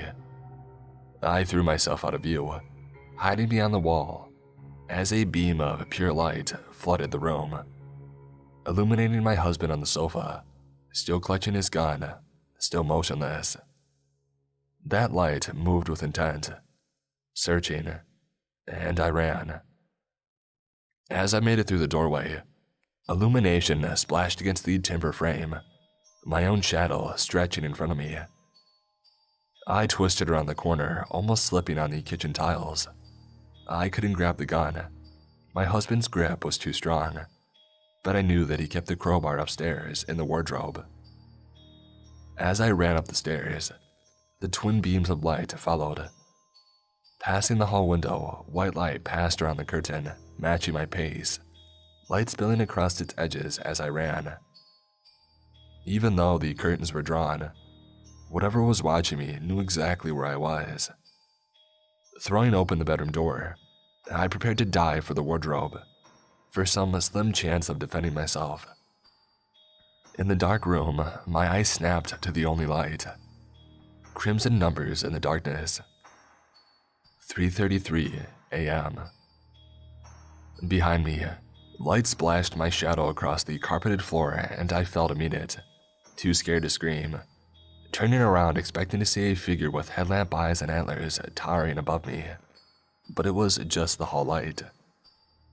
Distant gushing water came from the bathroom. The power was back. The water was back. I glanced around the bedroom, back at the alarm clock, tauntingly reading 3:34 a.m. It's hard to say how long I lay there, gripping the carpet and sobbing, gut-wrenching wails that hurt my throat. I didn't dare look at the clock. I just lay there, basking in the light, knowing that means I was away from that place. Lucy found me, and maternal instincts swallowed my fears. I forced myself off the floor and scooped her up, wiping away tears. I took her back to bed, wrapped a blanket around myself, and fell asleep in a chair. "I believe you," I told Liam the next day, still in a wide-eyed state of shock. "I was there. 3:33 a.m. Everything was turned off. Even you." That last part made me cry again. Liam just held me as I trembled. I didn't mention the deer-headed man or his headlamp eyes. I didn't need to. Liam had seen him too. We both called in sick, and this time I said nothing when Liam fit the window grills. I even let him bring the hunting rifle into the bedroom. He propped it up against the wall, and we both lay awake all night, staring at the ceiling, waiting. At 3:30 a.m., Liam sat on the edge of the bed and started to dress. When I asked him what he was doing, he sighed and said, "If you got trapped there, that means Lucy might one day too." He snatched up the rifle and laid it across his lap, head bowed. "If that happens, I can't protect you, either of you." I could barely talk around the lump forming in my throat. What are you saying? What are you going to?" "I've sat here night after night, and he just gets closer. The windows rattle so hard, Marie. It sounds like the whole frame is going to come loose. The doors creak and strain. Last time I heard something climbing down our chimney, trying to get through the walls. I don't think I can wait. It's me he wants." "Liam, I've got to do this, Marie. I just can't sit here. I've got to do something." "Liam, I saw..." He wasn't listening, talking over me, too bullheaded, too stubborn. "I've got to." The faint tick of the alarm clock silenced us both. Our heads snapped towards it in unison. 3:33 a.m. As soon as my eyes fell upon those crimson letters, they flickered to 3:34 a.m. And when I turned back, Liam was gone. In his place, a note. "I have to find out, Marie. I have to end it. Can't go on like this. I still love you. even if you don't love me back, look after Lucy. If you wake up at 3:33 a.m., don't look outside." I crumbled the note and ran, searching through the house for him. "Liam," I cried. "Liam, I saw him too." But my husband was gone. Front door open, cold night air spilling in. Car on the drive, clothes in the wardrobe. The only thing he took was his gun. The next day was a sleep-deprived blur of police calls, family calls, and tears. And all the while I watched the clock tick closer, second by second, creeping towards that time I was now more afraid of than anything. Well, almost anything. Liam was right. I had to protect Lucy. I could not let her experience that place. I just couldn't. And so I tucked her in bed and waited. Out of sheer exhaustion, I actually fell asleep. But when I woke, it was still pitch black. I didn't need to look at the clock with its crimson numbers to know what time it was. Outside, the wind howled. A garden gate battered open and shut. I wrapped myself tight in my sheet and tried not to think about what Liam had said, about rattling windows and something climbing down the chimney. But there was a faint glow coming from behind the curtains. These streetlights were still on then. I snatched up my phone, but it wouldn't turn on. The wind swirled and raged, and with a creeping dread, I remembered our streetlights cast an orange haze, not a pure, perfect white one. I knew in my bones what was casting that light. I don't know why I looked. Curiosity, helplessness. Whatever it was, something drove me to peek behind the curtain. A deer's skull on a rotting body gazed up at me with headlamp eyes. As I stared, open-mouthed, it began to drift, glacier slow towards me. It didn't walk. It floated, slid. But to be honest, I barely saw it. My eyes had fallen on a second figure, a man of familiar height and build, clutching a hunting rifle. Where his eyes should have been were two black, sunken pits with distant pinprick stars. His head tilted, snapped towards me. Those pits swelled into headlamps, high beams on a car, a lighthouse in the night, a spotlight on the stage. My eyes burnt, but I couldn't pull away. Liam raised the rifle, pointed it right at me. Tick. I staggered back. Streetlights flooded the road with an orange haze. The wind died to a murmur. Liam and that thing were gone. The clock read 3:34 a.m. That was last night. The police have a guard posted outside. They think that I'm worried about my husband coming back. I suppose in a way that I am. But they could post 1,000 guards outside and it wouldn't make a difference. None of them will be awake at 3:33 a.m. It won't stop. Now I've seen that thing outside. I know it's just going to get worse. Each night a little closer. Each night a little stronger. Liam didn't slow it down. He just gave it a way in. Hey everyone, I hope you enjoyed today's story. I wanted to give a big thanks to the author Ryan Hunt. If you want to find more stories from him, please check out his website, Floor 54. While there, also check out a free preview of his up-and-coming book, The Midnight Caller. The site will be linked below in the description. Thanks again, everyone.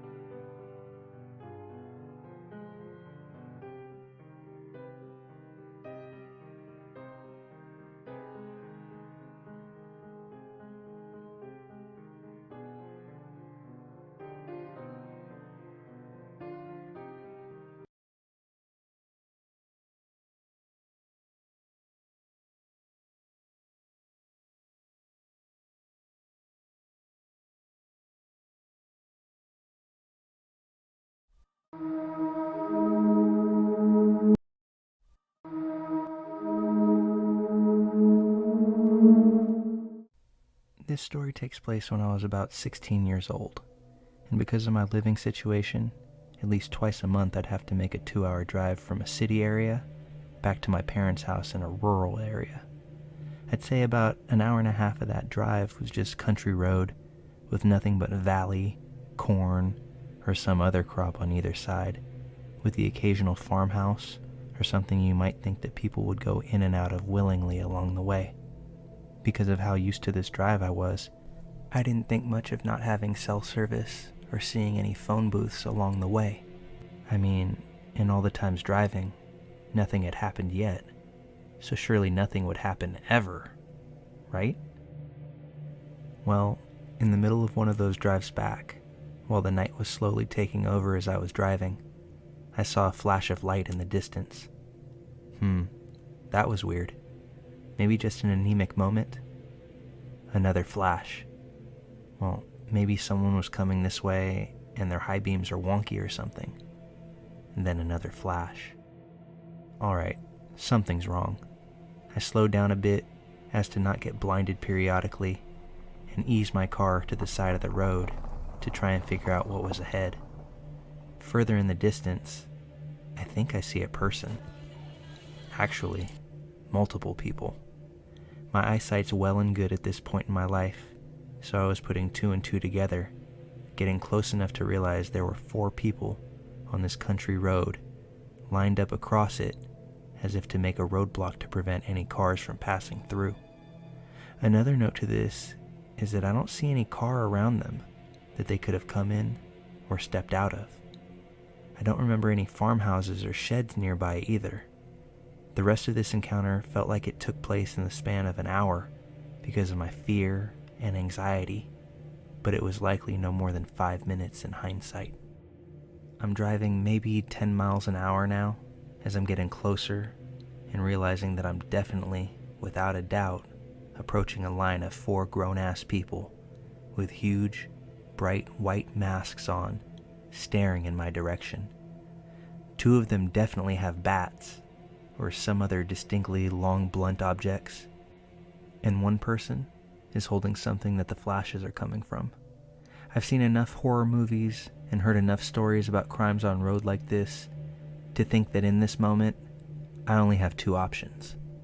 Slow down and hope they eventually part ways around my car, running the risk that they could very well get the jump on me and my dinky car, or pick up the pace and disregard whether or not they'll have the chance to move out of the way when I potentially accelerate through them. I decided on the latter. I had no means to protect myself with other than a bat in the trunk of my own car, and at this time I was a young teen who could easily get knocked down with a solid slap because of my build, and my car was trash enough to where if I stopped, I wouldn't doubt that someone could break in with ease. Now, hearing gravel and dirt kick up from under my tires, I was more freaked out at the potential that I could drive myself off the road, along with taking out some strangers, who I'm now dead certain are carrying bats as I accelerate towards them. I'm properly freaking out, but I've accepted that this was the decision that I made. I accelerated more, and thankfully the 2 that were directly in my way lunged out of the way just in time not to get hit. I stop accelerating to catch my breath, as if I needed to, and see them in my rearview mirror.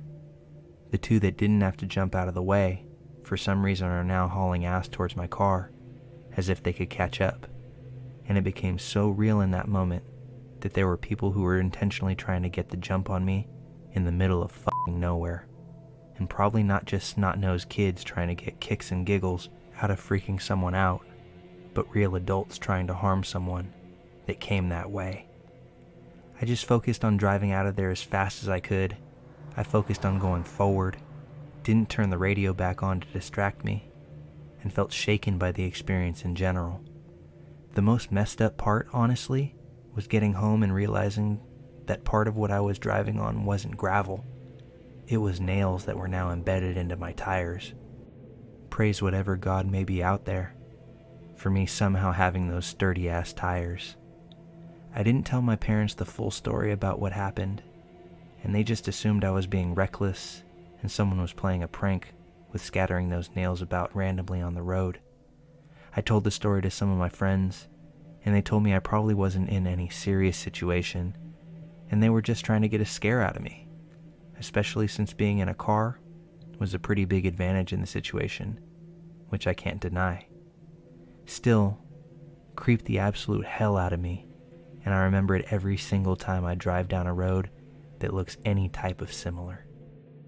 This is something that I add on to the end of the story after having told it to friends beforehand, but this happened before those Purge movies came out.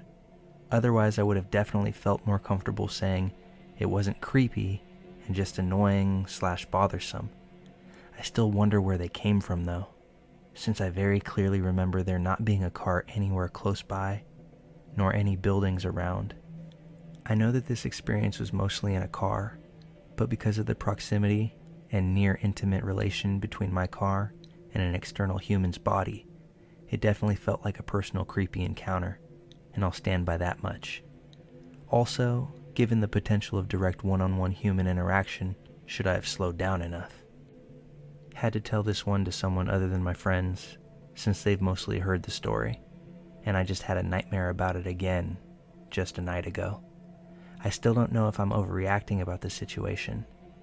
All I know for sure is that those were definitely people, and that I was definitely afraid for my life.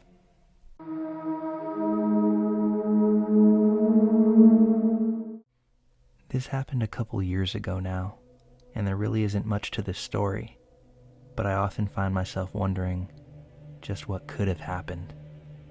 One night, me and the missus were at a pub having a couple drinks semi-close to where we lived. It was getting kind of late, so we thought it was time to walk home. As we're leaving the pub, we both are pretty hungry and just keen for some snacks. So we decide to stop at the gas station that's between the pub and our house and load up on all our favorite junk food. Now this is a walk we've done a bunch of times to get snacks on the way home, but this time, about halfway there, something happens. We're walking alongside of the road when we hear a crunching of footsteps behind us. As we both turn over our shoulders to take a look, there's a man about 50 yards behind us. In another situation, this man might be nondescript, but he stood out like a sore thumb while walking behind us in the manner that he was. No older than 30 or 40 at the most. His face looked withered though, especially in the pale light of the night. His gait was elongated and seemed just unnatural. Either way, we weren't going to stick around to pass judgment, and we just decided to press on. But as we turned back around, we started to hear his steps get louder and louder. We both admit that the vibe was off at this point, but we also weren't too far from the gas station, so we pick up our own speed, hoping that once we get there, if this dude is planning on doing something, he's less likely to do it in a well-lit area with plenty of people around. As we picked up our walking pace to a fairly brisk speed, we hear this guy start to speed up again. So we decide to pick up our pace once more. And at this point, we're basically jogging to get to this gas station. I didn't look back, but I could all but hear this guy running to catch up with us.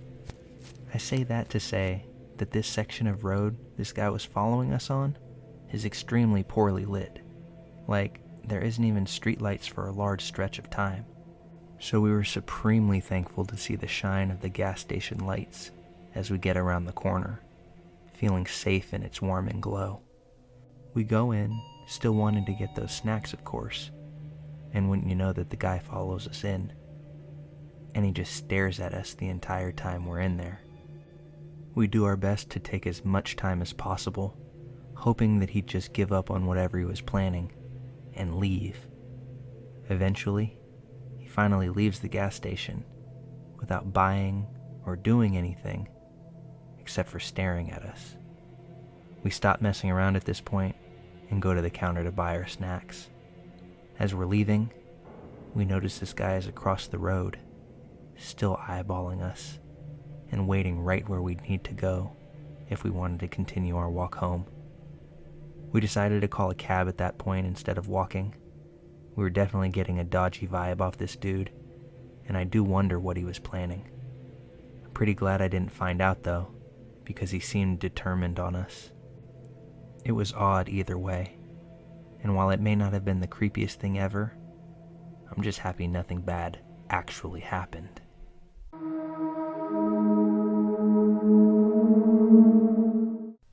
A few months ago, I was driving home from a friend's house at about midnight. I was heading down a small one-way street that is pretty much always dead after business hours, not paying much attention because this was the road that I drove down regularly and felt pretty comfortable on it, when a very thin woman with scraggly gray hair, maybe in her 50s or 60s, that I hadn't immediately noticed on the sidewalk, suddenly walked into the road right in front of my car.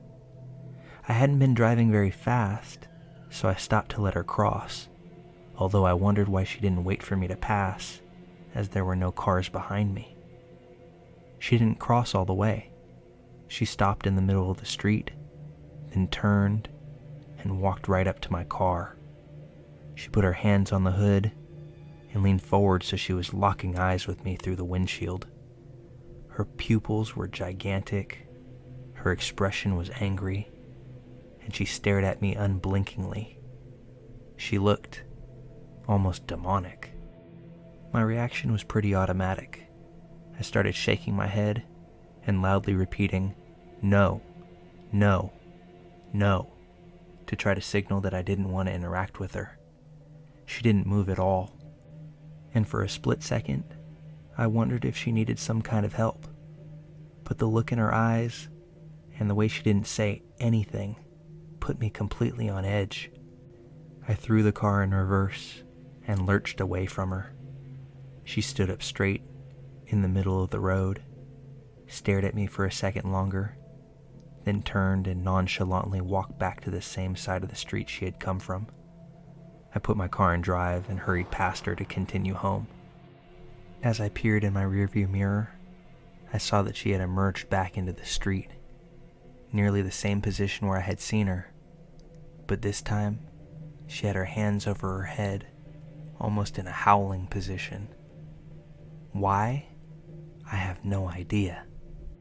After the fact, I decided that this lady was probably really high on something, and maybe she didn't want to cause me any harm, but the expression in her eyes as they bore into mine was beyond creepy and more than enough to keep me from driving down that road, whether in broad daylight or in the dead of night.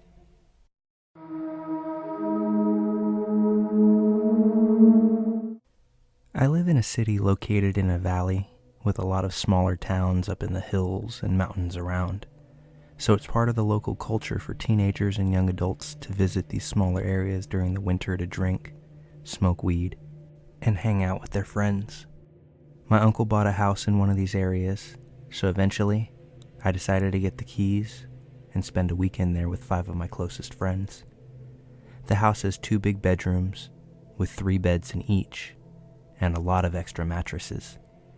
At night, we decided at some point to go back inside and just chill watching TV. But since the living room had no sofas yet, we brought some mattresses from the bedrooms and just used them to hang out on. One of my friends, Victor, decided to go out to smoke, and after some minutes, we hear someone knocking at the window just behind us. Everyone got scared for a second, but looked at the window and said things like, "Oh shit, it's just Victor." But since we're sitting around on the mattresses close to the ground, it wasn't easy to clearly see who was at the window. And since the person just stood there, looking straight at one of the girls, I got up to check. I saw a man who somehow looked a lot like my friend, but a bit more fat and older than him. As I came to the conclusion that it was a stranger, I froze while looking at him, and he looking back at me. When I said to my friends, "It's not Victor," everyone else also froze and looked at me waiting for a reaction. But all I could think was to ask what he wanted. He just stood there for a second and asked, "Hey, there's a bar nearby, and we need a drummer to play with our band. Is any of your friends a drummer by chance?" Which, weirdly enough, I am. But I just told him no, and after some extra long seconds of staring at us, he left. My friend came back, and we made fun of the situation, making jokes on how it was him messing with us, etc. Later, most of the group decided to sleep in one bedroom and leave the second for me and one of the girls since they saw us kissing earlier. We all go to bed, but some hours later, I wake up to the girl shaking me in horror and whispering that she heard something coming from the kitchen. So I get up, tell her to lock the bedroom when I leave, and go check the sound like a moron who always dies first in the films. As I pass by the second bedroom, I think about calling someone else to join me, but as soon as I see them all sleeping, I hear something at the kitchen's window. I quickly move there in silence, check around, and as soon as I find and grab a knife, the door opens right in front of me. It was the same guy. I knew it was no joke, since I just saw my friend sleeping. It probably took about 5 to 10 seconds of each of us staring at each other, but it felt like an eternity.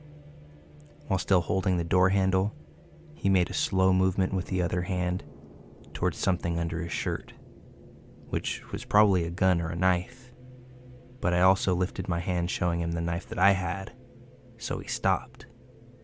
The kitchen was quite small, so we were standing pretty close to each other, and at this point we both knew it would end badly for both of us if he tried something. So I just shook my head and said as calm as I could, "Don't." He just kept staring at me for a bit more, then finally closed the door and went away. I went back to the room, told the girl that I was with that it was nothing, and that we should go back to bed. I didn't sleep a wink that night. We left early in the morning, and I made sure to ask my uncle and cousins if they ever received weird visits there. They said that the only person who ever goes there at night is the old neighbor when his wife doesn't let him arrive drunk at home, so he usually crashes on my uncle's rocking chair to sleep it off until he's sober. Now the thing is that visitor definitely wasn't the old neighbor, and he didn't look like he was there to just crash. I don't know exactly what he was there to do, but I'm glad that I was there to keep him from doing it. Now, every year my friends talk about spending another weekend there, but I always make an excuse so we never go through that again, and they never have to know what almost happened.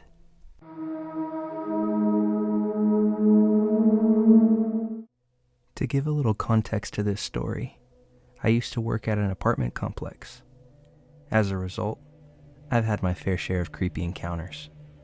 Most residents keep to themselves and don't cause issues. I'd say about 95% of them, but the other 5% took up almost all of my time. Isaac was one of the 5%. When he first rented his apartment, he definitely had stoner vibes about him, but he was nice enough and passed his background check. Almost immediately, however, he started causing issues. The lady next door complained she could smell his smoke constantly. The guy downstairs complained he could hear his stereo at all hours of the day and night. Another resident accused him of following him home one night. The police were regularly there breaking up fights between he and his girlfriends. We caught him hiding 2 large dogs in his apartment, and he regularly let them run loose, which ultimately resulted in another dog and 2 people being attacked. He accidentally discharged a gun in his apartment once. Needless to say, he caused a lot of issues. At first, he was very apologetic and said he would make an effort to remedy the problems himself. But things kept getting worse, and after a year of weekly calls or notices from the office, he eventually became very standoffish. One morning, I received a call from Isaac, letting me know that he'd broken up with one of his girlfriends, and she just wouldn't leave the apartment. He asked me to personally come up and remove her. I'm a small woman, so even if I wanted to take the risk, I physically wouldn't be capable of wrestling an angry woman out of his apartment. I suggested that he call the police. He then asked if I could make a maintenance man come up to remove her. I offered to call the police on his behalf, but Isaac said he didn't want to involve them and hung up on me. A few hours later, Isaac came down to the office with a jump drive and said that he needed to print out a 60-plus page document. Residents weren't technically allowed to use our office printer, but on the rare occasion someone asked to, I usually didn't say no. It was an easy way to build up good rapport after all. But between Isaac becoming such a problem tenant and how large his document was, I told him I couldn't print it. I gave the excuse that our paper, toner, print history was monitored and we would get in trouble for printing such a large document out for him. Not liking my answer, he started screaming about how it was bullshit. He accused me of being useless, bringing up my refusal to fight his ex, and power tripping, calling me a fucking bitch multiple times, and said someone needed to bring me down a peg. I was pretty over him at this point, and told him that if he was going to behave like a child, that he needed to leave. He told me I couldn't make him. Bluntly, I told him he would leave, or I'd call the police and have him removed. I also told him that I would ban him from the office going forward.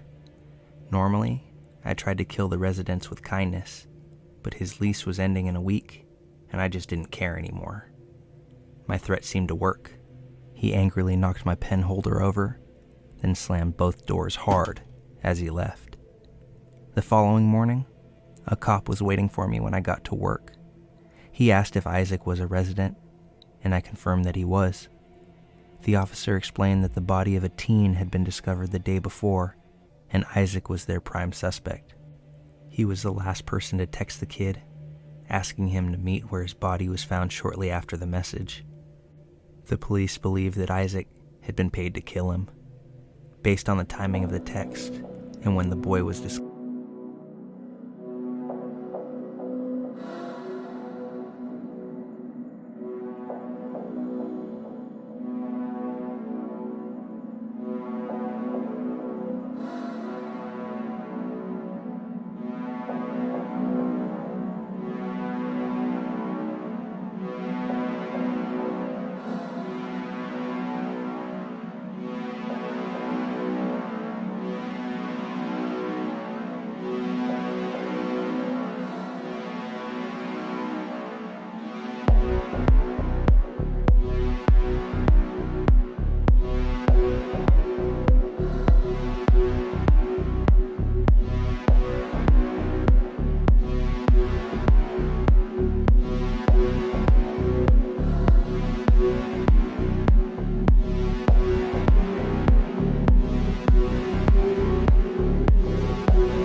Discovered, Isaac would have had to have left my office and gone directly there.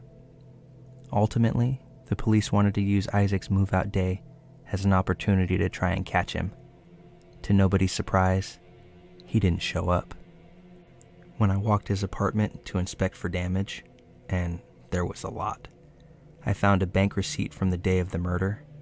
Someone had wired him $17,000. I thankfully never saw Isaac again. I do know a few things though. First, he was caught a few months later in another country, and now he's serving time in prison. And secondly, he's going to have a hell of a time trying to pass a background check anytime in the future.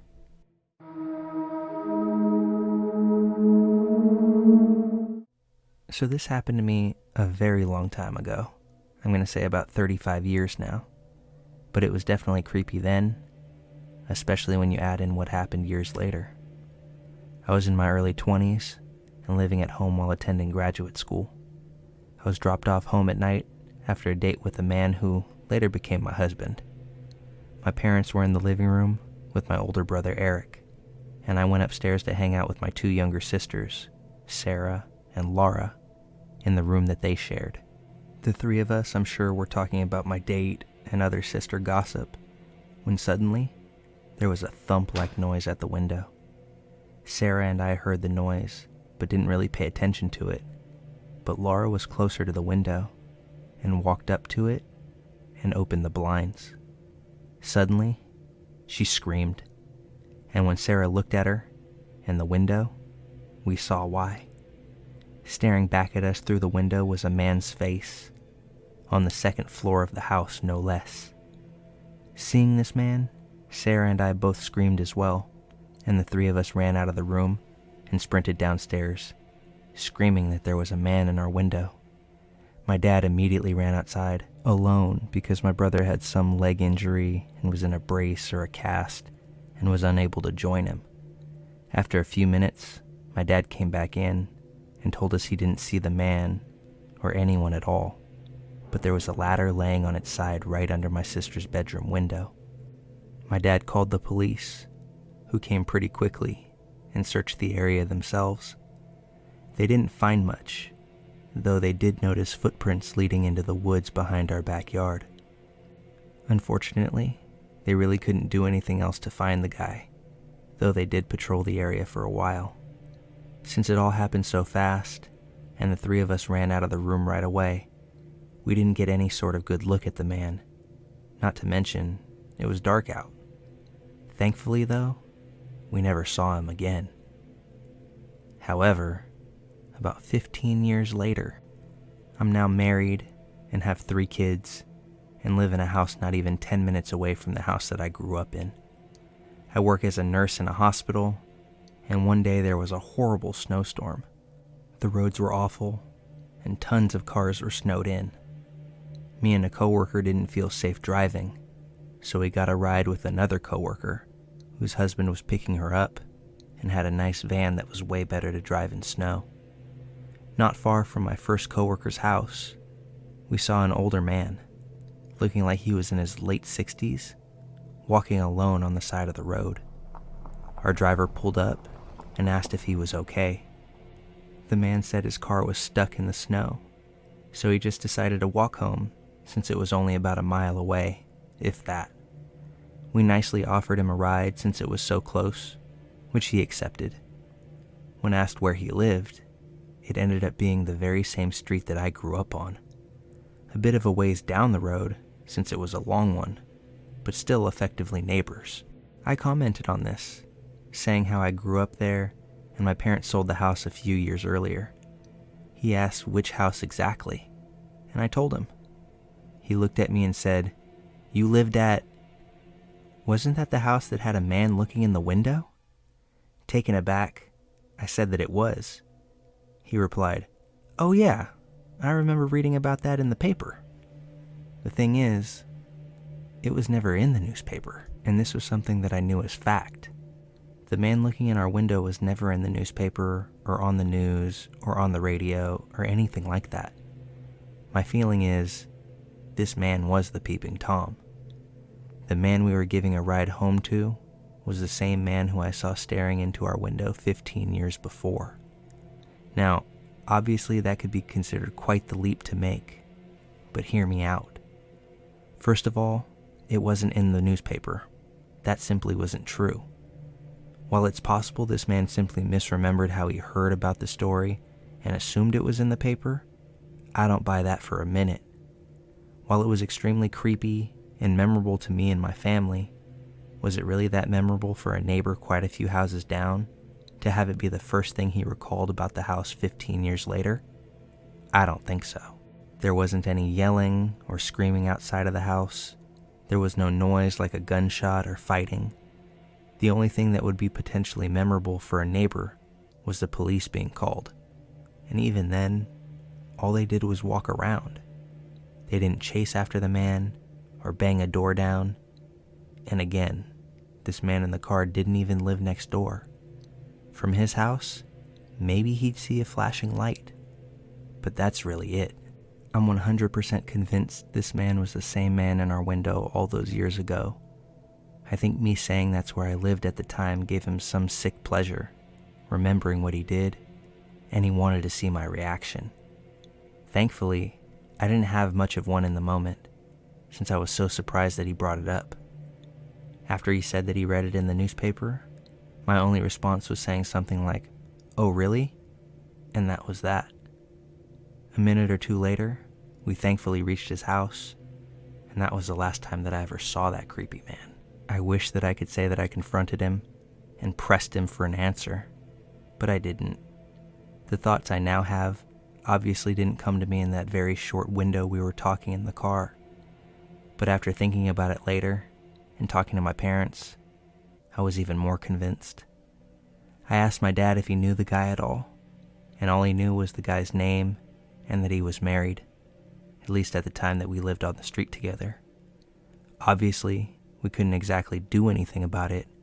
All these years later, it's something my siblings and I will occasionally talk about and even laugh about a little bit, like teasing my brother about being unable to go look for that guy.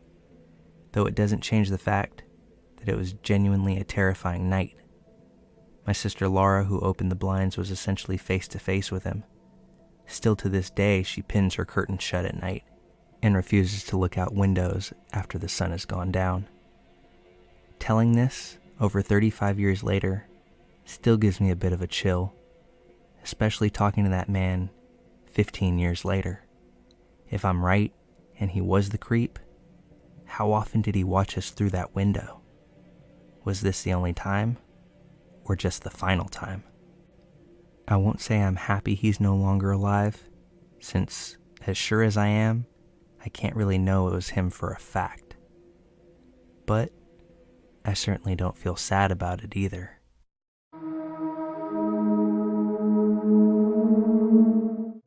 This story takes place when I was homeless, and I would park to sleep at a campsite up north from where I am. This night, I pulled in, parked, fed the cats, and started to cook and relax with my boyfriend.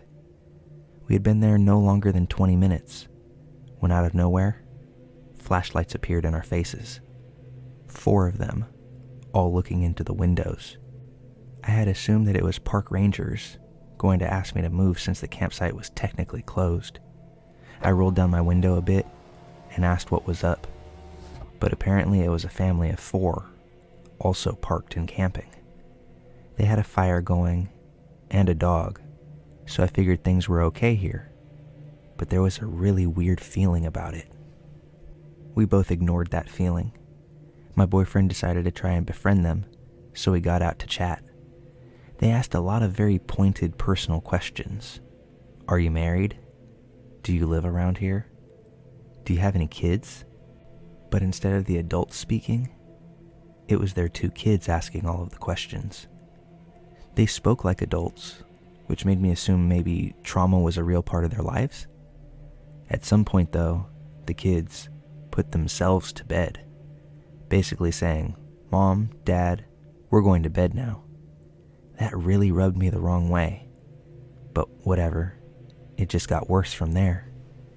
Once the kids retreated, the couple began talking about their converted truck that they lived in. Apparently, the kids shared a bed, and a key point that they made was that the van was soundproof. They really wanted to play with our cats, but no such luck. The husband and wife I only remember the dude said his name was Scooter, which, really, started to try and separate me and my boyfriend by saying stuff like, "Let's walk to the river. Let's go look at the car."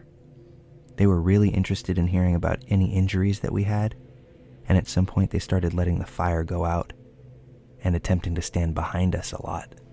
That was pretty much enough for me.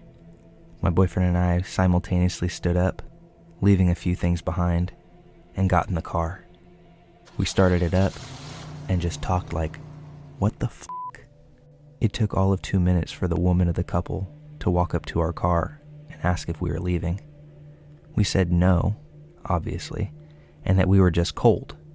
She asked to sit in the seat behind us, though. I asked why. She didn't answer and asked if she could sit with us or on my lap. Utterly confused, I asked again, why? She again didn't answer. She said we can't leave her there because her husband beats her. So I asked her if she wanted me to call the police. She didn't answer, just pulled out a cigarette and lit it up, leaning against the door of our car. We looked at each other, and I heard someone douse the fire.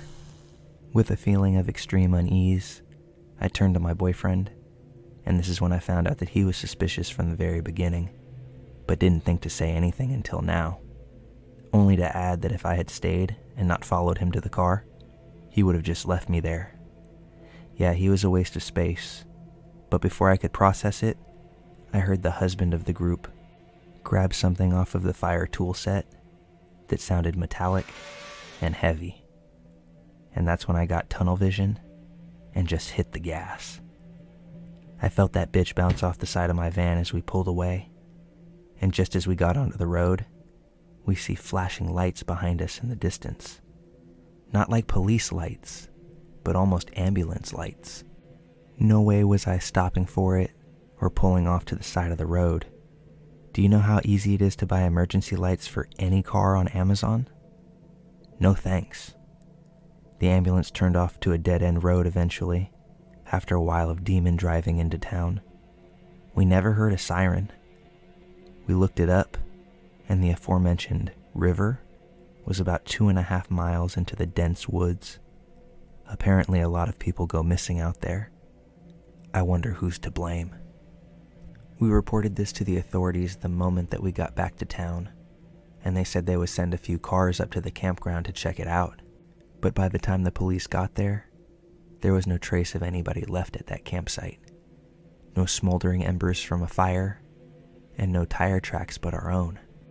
While our account got called into question, I know exactly what happened up there, and it's something that I'll never forget.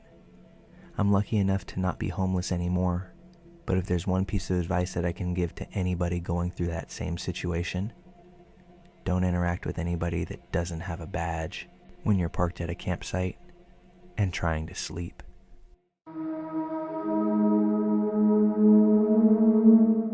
I'm a young female in my 20s, and this just happened to me about a week ago while I was on my way to school.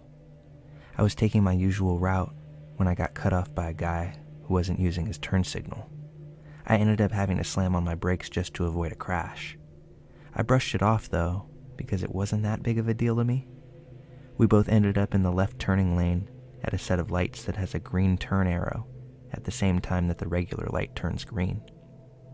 This set of lights was actually about 20 feet away from my school, and once I got through the light, I would have to immediately turn left into the parking lot. This is important for later. The light turns green, and I ease off the brake in expectation of going, but the man in front of me didn't move. Now, I don't usually honk at people unless it's absolutely necessary, but this man already had me annoyed from cutting me off, and now he was taking an absurd amount of time to turn, so I gave him a little beep to get his attention. He moved forward about a foot, and then stopped again. At this rate, we were going to miss our turning arrow, and I was getting a little pissed off. I gave him another, longer honk, and he rolled down his window and flipped me off while still refusing to move. I just wanted to get to school, and this idiot was holding up traffic, so I started beeping my horn in short bursts to annoy him into moving. I know that I probably could have handled that better, but I was tired and this guy was acting like he had one brain cell. My incessant beeping got him to finally start moving, and he sped through the turn lane while flipping me off the entire time. I gave him the finger in return, and got through the light, and immediately turned into my school's lot. I drove through the parking lot and around the back of the building, because that's where students are required to park, and I took out my phone to call my boyfriend, because I was worked up and needed a rant about the whole situation to someone. However, my boyfriend was busy and wasn't able to really talk, so I only got to give him a short retelling of everything, and I decided to voice record him a message while detailing the whole thing.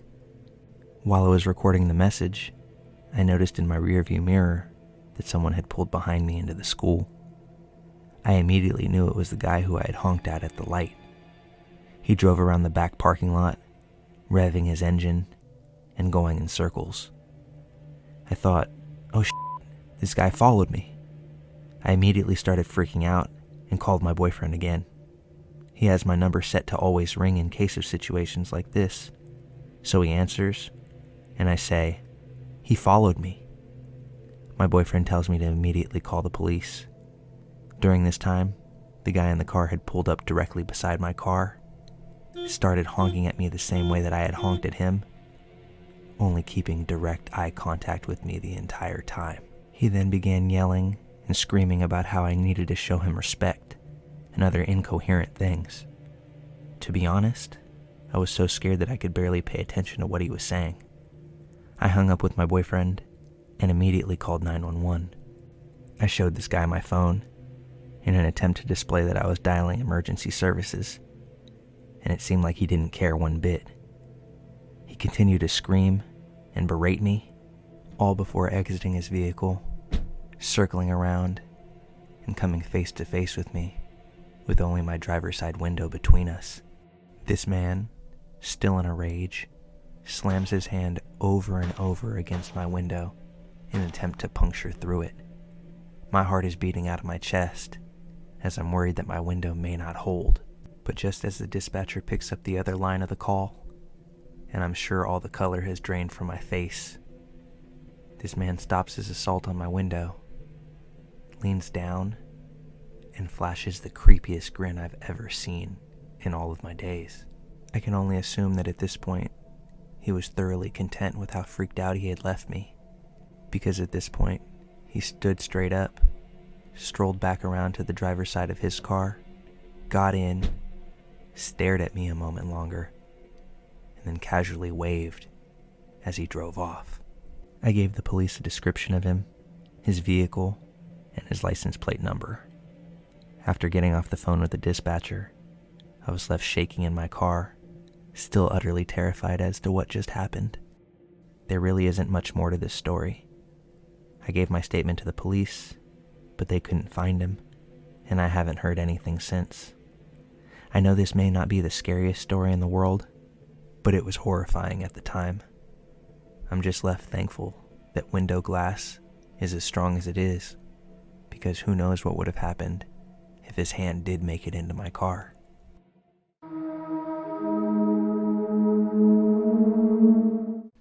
I had this experience years ago, but I always find myself wondering how differently things could have gone.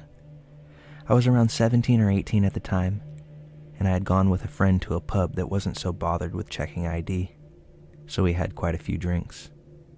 We left when the pub closed, and I walked my friend home. She lived about 5 minutes away from the pub.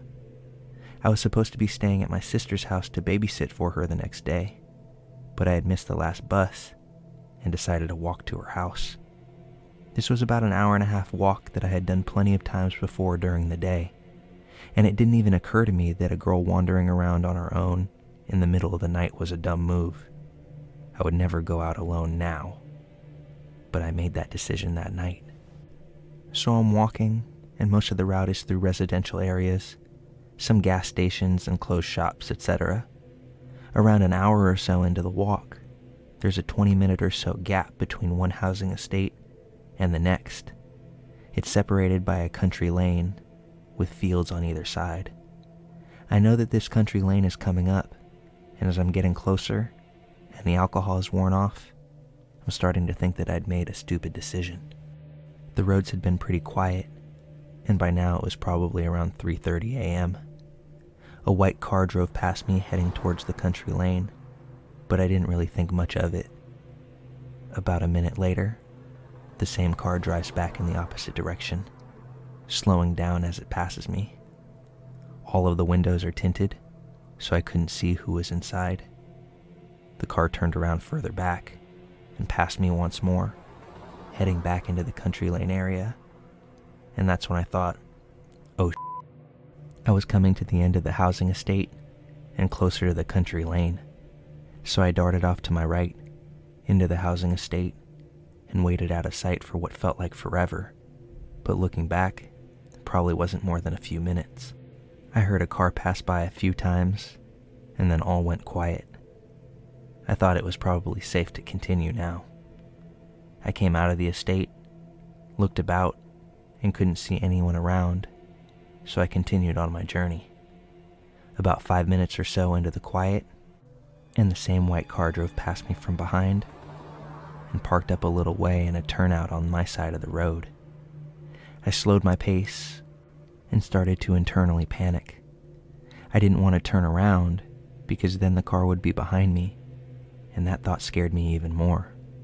I couldn't cross over because there was no footpath on the other side of the road, so I'm just slowly walking towards this white car, getting more and more scared.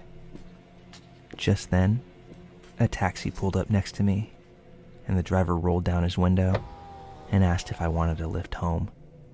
I was already panicking and almost screamed at him that I don't get into cars with strangers. He said he had a daughter about my age, and he wouldn't want her out at this time. I just looked at the taxi, looked at the white car, before deciding that the taxi was my best bet and jumping in. As we drove off, I looked back and saw the white car speed off in the other direction. The taxi driver dropped me off at my sister's house with no further issue. I always think back and think, firstly, how could I have been so stupid to take that walk? And secondly, what would have happened if that taxi driver hadn't decided to stop?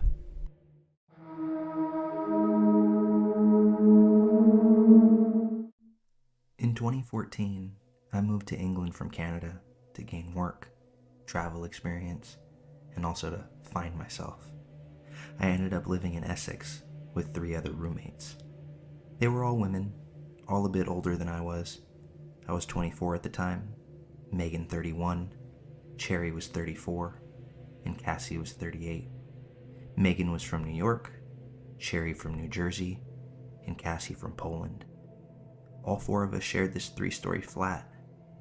The back of our home was the living room and kitchen, and the back wall was complete glass that looked out into our garden. The garden was completely fenced in. The house had an interesting living dynamic, to say the least. I adored all of my roommates, except for Cherry.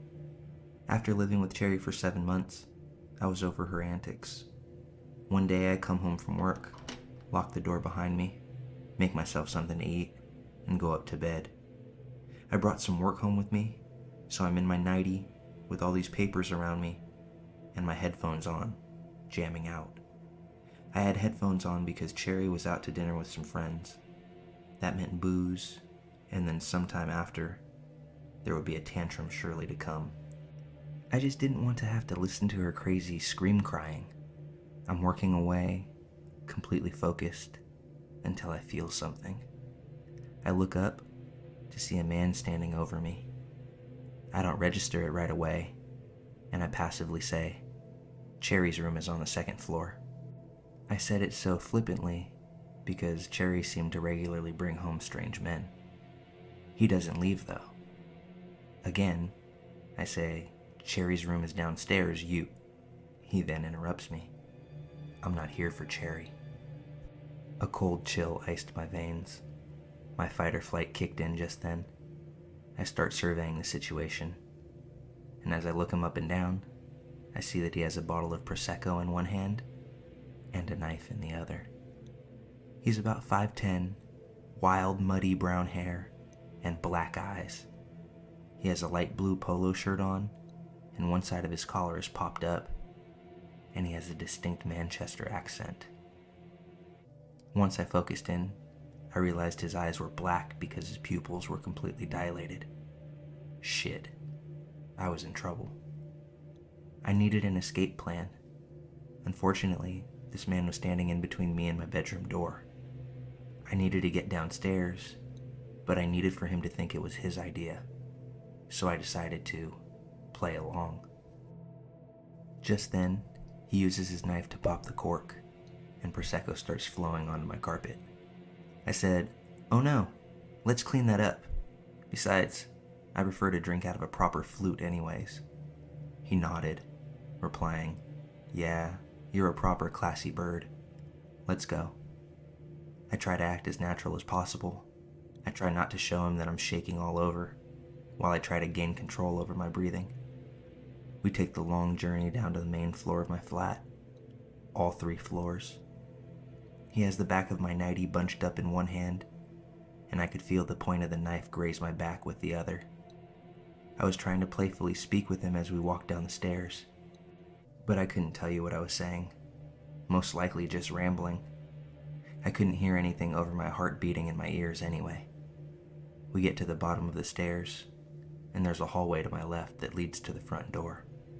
On my right, which is much closer to us, is the kitchen and living room. We make our way into the kitchen. I point to the cabinets that had the wine glasses. He said he knew where they were and started towards them. I now had the kitchen table between us, so it was time to run. I burst into a sprint down the hallway towards the door. My hands fumble over the locks, shaking and sweating. I swing open the door and see 2 men walking across the street. They must have been walking home from the train station nearby. So I call to them, ask for help, when suddenly I'm flung to the ground. Little pebbles piercing my skin sent sharp pains where they jabbed. The intruder pushed me out of the way to run and escape. One of the men chased after the intruder while the other said for me to go inside, while he surveyed my home, and he told me to call the police. I lock the doors before I pick up the phone, and while I'm on the phone with dispatch, I maniacally run around the house to double check all the windows and doors. Suddenly, I hear a loud bang on my front door. I inform dispatch of the banging, and she tells me that the police weren't there yet. I thought it might be one of the gentlemen who helped me, but I go out to look through the eye hole, and it's him. The intruder. He came back. He's banging on my door, screaming that I had his glasses, and that he was not done with me. I absolutely freak out at this point. The dispatcher attempts to calm me down, but I'm losing my ever-loving mind. She then said, "They're pulling onto your street now. You should hear their sirens." I did, thank God. The intruder then blasts off. One officer jumps out of the passenger side while the car is still moving and chases after him. The second officer comes into my home, interviews me and the 2 gentlemen, collects some evidence, and takes photos. After some time of him being there, Cherry comes home and freaks out herself. Once the situation was explained, she said, "Oh my God, that could have been me." Yeah, thanks, Cherry. Everything's about you. The next morning, I'm called in to identify the man that they had in custody. I pointed him out. I go into a little room, and the officer pulls out an evidence bag. He asked me if the items were mine. They were. There were my underwear, photos taken from my home, and a couple of small trinkets that were sitting on my dresser. The officer informed me that the intruder had been stalking me for some time now. He estimates about 3 months. He had made a nest outside of our home, on top of a hill that overlooked into our living room and the kitchen. He's a known violent offender, as well as a drug dealer. The officer then told me how lucky I was to get out practically unharmed.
considering that others just weren't so lucky.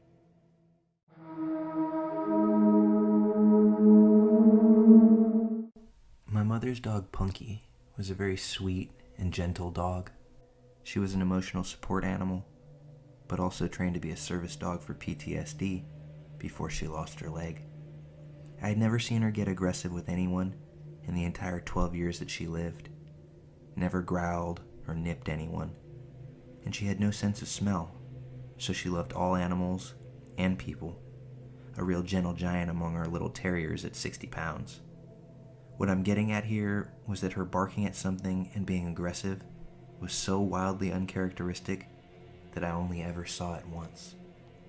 When I was 11, I was at home with my siblings, a 2-year-old brother and a 6-year-old sister. My then stepdad is at work, and my mom ran up to the gas station to grab a pack of cigarettes. For reference, we lived in a 2-bedroom trailer in the middle of the woods on a dead-end road at the time, and you had to really make an effort to get down our road, find our place, navigate down our rickety driveway, and then find the door. I'm sitting at the computer, having a grand old time watching YouTube videos, when all of a sudden, all of our dogs, 2 Boston Terriers and 1 Chihuahua, perk up, bark a few times, and start investigating down the hall. My siblings were napping in the bedroom at the end of the hall at the time, so I figured they just stirred and scared the dogs. But then Punky sits up suddenly, stands up on the couch, and puffs her chest out. Her ears are perked up, her fur standing on end, her tail straight up, and then she barks. Loudly. I mean, the bark booms through the living room and echoes around, and all of a sudden, she lunges off of the couch and goes tearing down the hallway. I'm already on edge because I don't think I've ever heard her bark. Ever. She's a Basenji mix, so her bark is more of a bang sound, but this was a big, loud, alert bark. I stand up and go to look down the hallway, ready to fight off what I'm assuming is a shadow monster based on how the dogs are acting. But then I hear it.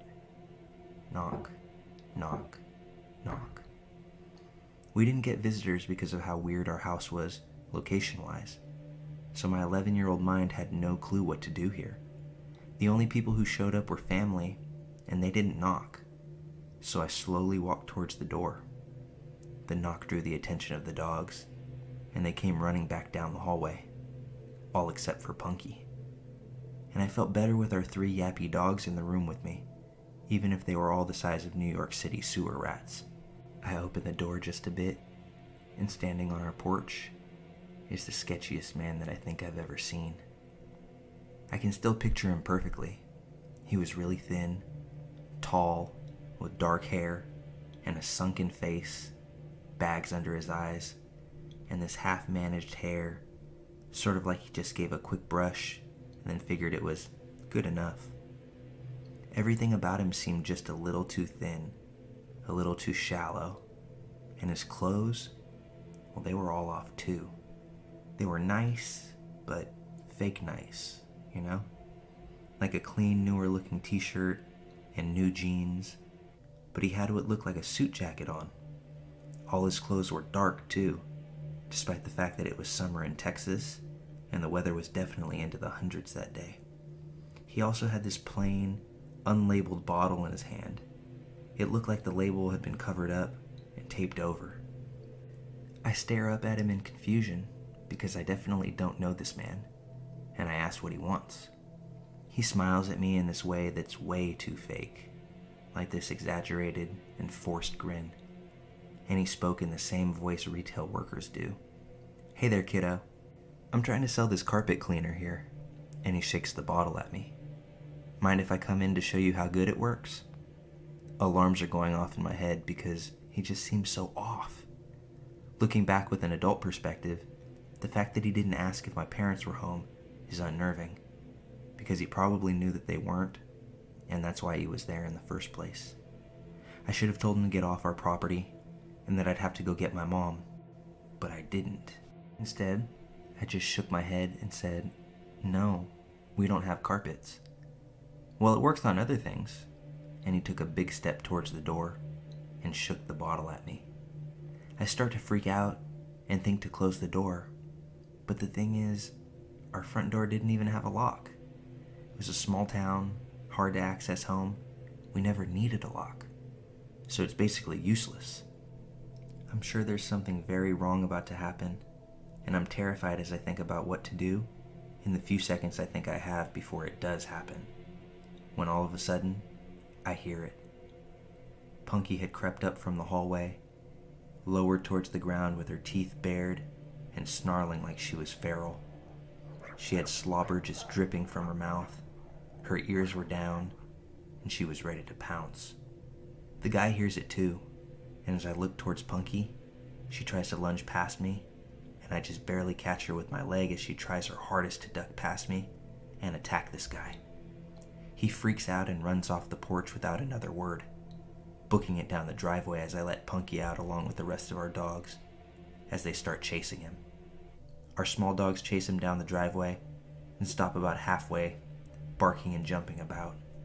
But Punky, she stops on the porch and just watches him with her ears perked, just staring out into the distance until he disappears.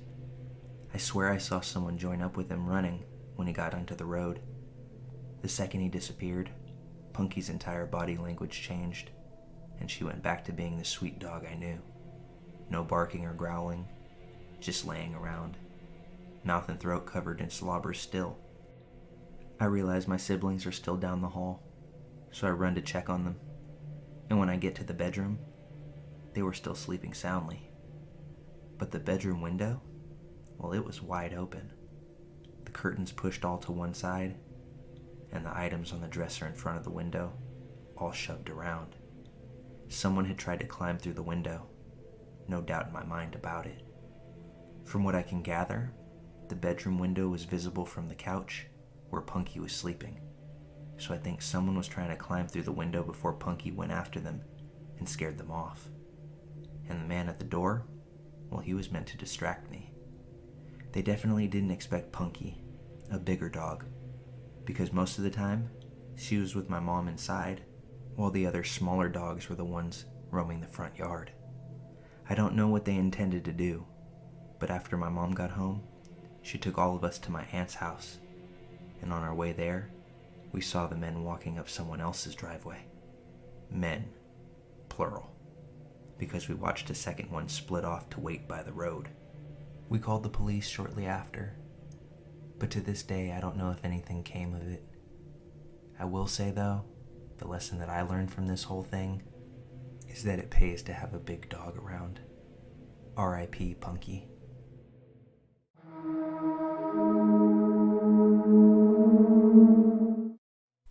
I'm a 19-year-old French student, so please excuse my English. This event happened last week, as I was heading to my apartment after seeing my friend. I took the tramway at about 11:30 p.m. because I don't feel comfortable walking at night. As soon as I sat, a man who was already sitting nearby came and sat in front of me. I had a very strange feeling about it, so I texted my boyfriend. When I stood up to get out of the tram, the man quickly got out after me. He was weirdly following me, but not walking behind me. He was walking next to me. I was getting very anxious with every passing step, knowing that something was wrong. But I continued to press on and just tried to walk to the street that I lived on as quick as possible. I crossed the street and he didn't follow, so with the little extra space between us, I thought everything was okay. But a few seconds later, he crossed the road too and found himself walking right behind me. But then he passed, and as he was walking in front of me, I thought I was just being paranoid, and that he was walking his way too. But near my building, he stopped and waited until I met him. He asked me if I had a boyfriend and all. I answered, "Yeah, I do. Have a good night," as polite as I could be. He then proceeded to leave in front of me, so I was walking slower for him to be far, far from me, and to make sure that he didn't know I was almost home. I turned into the little pathway heading to the lobby of my building, still anxious about this man, even though he continued to walk. I thought I had put my keys in my pocket, but they were in my bag, which meant I spent a little extra time at the lobby entrance, fishing through my bag for my keys. As I get them into my hand, I feel this strange feeling, and I peek behind myself to see that same man running up from behind me. I got the door open, flung myself in, and attempted to close the door as quickly as possible. He hit the door violently, with a horrific look on his face. That's when I knew that I was getting into real trouble. So without even thinking, I screamed as loud as I could, and I think that's what saved my life. As the man gained entrance, he ran towards me, pushed me hard to the ground, and started to choke me. I was so stunned because I wasn't prepared for such a violent assault. While he was choking me, I couldn't scream at all, or even breathe, and nobody was coming, so I really thought my time was up. I felt my light flickering away as I was staring into his bulging eyes, his staring into mine with pure hate. It's at this point that I believe I lost consciousness. I'm not sure for how long, but it felt like an eternity. When I opened my eyes again, he had just ran out. I had the wife of the caretaker of the building right beside me. The caretaker himself was chasing after the man, but didn't manage to get him. He came back and called the police, and they caught the man within 10 minutes thanks to our description. I really don't know why he did that to me, because when he attacked me, he didn't try to assault me in a certain way or rob me, and that would have been easy. I can't understand that his only goal was to kill me. I'm forever indebted to the caretaker of the building who came to help me and saved my life because nobody else in the building called the police or even tried to help. The man was judged 3 days later and is in jail now, although he denies every account, even though me, the caretaker, both identified him, and there's video of him following me home. I hope he sits in jail for a long, long time. My worst fear is that he gets out and tries this again with somebody else, and that he successfully extinguishes their life.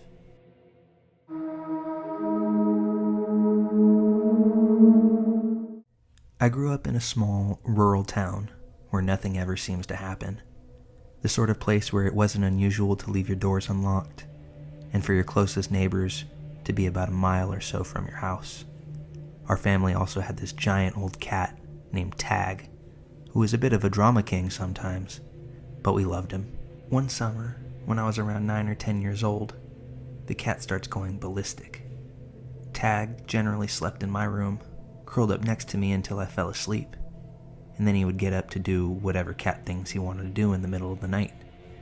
Occasionally, he would meow or try to wake me up on unfortunate nights when he could see the bottom of his food bowl and needed a midnight snack. Usually, if I ignored him, he would give up, or rarely go try to wake my mom up instead. This night, however, he bangs up against my parents' bedroom door until he gets in, and is meowing loud enough to wake us all up. Our bedroom doors were next to each other, and I called a Tag to come to bed, because it's about 2 a.m. He's having none of it though, and begins to carry on. My mom gets up, goes down to the kitchen, and then huffs back up with Tag on her heels, still meowing insanely. She said his bowl had plenty of food in it, and he just walked her to the door of the kitchen. Tag was an indoor and outdoor cat, but he had his own cat door through the garage, so there was no need for one of us to let him out. My mom said my brother must have left the kitchen door open, because just the screen door was shut, but she wasn't going to stand there and hold it forever for the cat to just stand there and not go out. She shut the kitchen door and went back to sleep, firmly shutting her bedroom door this time, so Tag couldn't let himself back into their room. I keep treats for Tag in my room, so I offered him one, but he was still meowing at the door, trying to get my parents up. So I physically grab him and bring him into my room, shut the door, and try to get him to go to sleep. I lay in bed trying to get myself back to sleep, and Tag meows at my door wanting back out. I finally open my door, and he bolts back downstairs towards the kitchen, and that's when I heard what sounded like a door slamming. I have 3 older siblings though, and someone is always up watching TV or running to the bathroom, so I think nothing of it. The cat finally slinks back into my room, but instead of curling up in my armpit like usual, he sat at the bottom of my bed, just staring at the door. I fell asleep until morning, when some commotion wakes me up, and I plod down to the kitchen to find my parents on the phone with the police. They got up as usual to get ready for work, and while making coffee, my mom went to grab her rings from the little jewelry dish she had by the sink, because she would take them off in the evenings to rinse dishes and load the dishwasher, but discovered that the dish was empty this morning. It's a small town, so the sheriff sends a deputy over, and when my dad walks out to meet him, he sees that the ATV is missing from our backyard. The key is off the key ring as well. My brothers are all up at this point too, and we're all freaked out that while we were sleeping, some robber came in and removed the ATV key, while also seeing an opportunity to take my mom's rings. They were asking if we had any clue when it happened, and my parents say no. My mom asked my middle brother, who was a freshman in college and home for the summer, what time he ended up off the couch last night, and if he heard anything. He said that he went to bed at 10 or 11, and asked what she meant, as his bedroom was in the basement, and he wouldn't have heard anything in the kitchen. She looked at him puzzled, saying, "But you were in the living room when I went to feed the cat, and then shut the door that you left open. I told you not to sleep on my couch, and go to your bed as I went back upstairs." He told my mom that he was in the basement since dinner that night, and never went out or came upstairs again. She goes white and realizes that the cat must have been trying to warn us when someone had entered the house. We only realized later that the robber dove onto the couch and covered up to hide when my mom went downstairs, and then exited once she went back to bed. The cops said for someone to be so brazen, they probably knew our family, knew our habits, but didn't count on the cat being so overprotective, and had probably intended to steal more, but was afraid that the cat may wake the whole house. It's been over 20 years since this happened, and the robber was never caught, but it's unnerving to think it was probably someone who had been to our home before, as a friend. Thank God for our cat. I miss Tag to this day.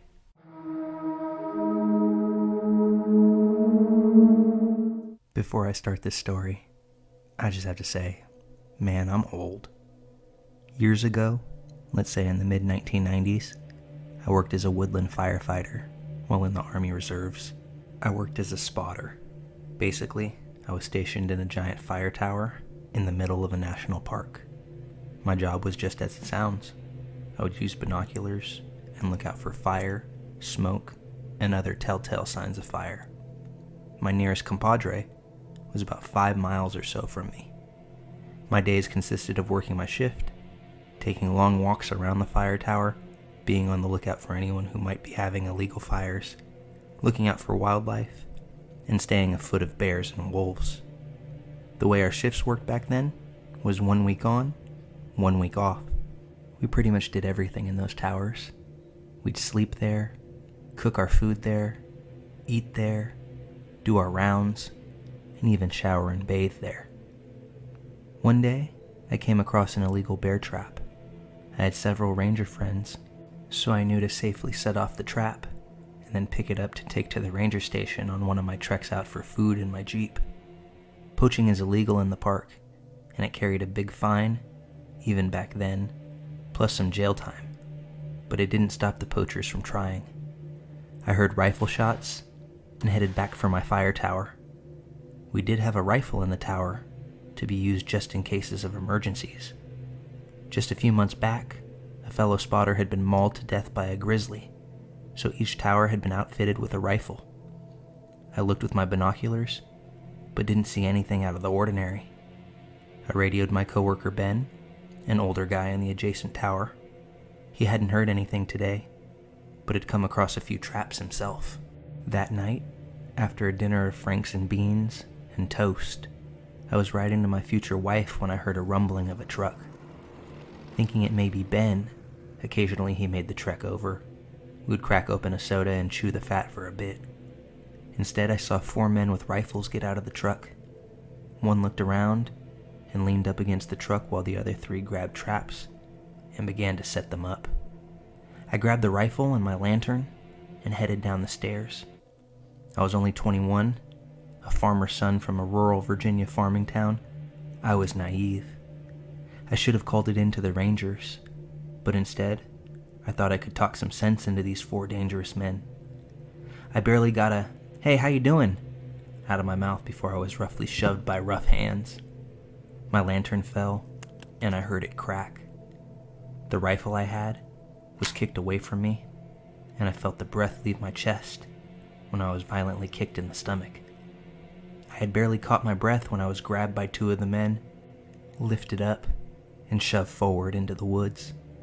It seemed like we walked for miles, but in reality, it was probably only a fraction of a mile. However, I noticed that there were no sounds. In the forest, it's rarely silent.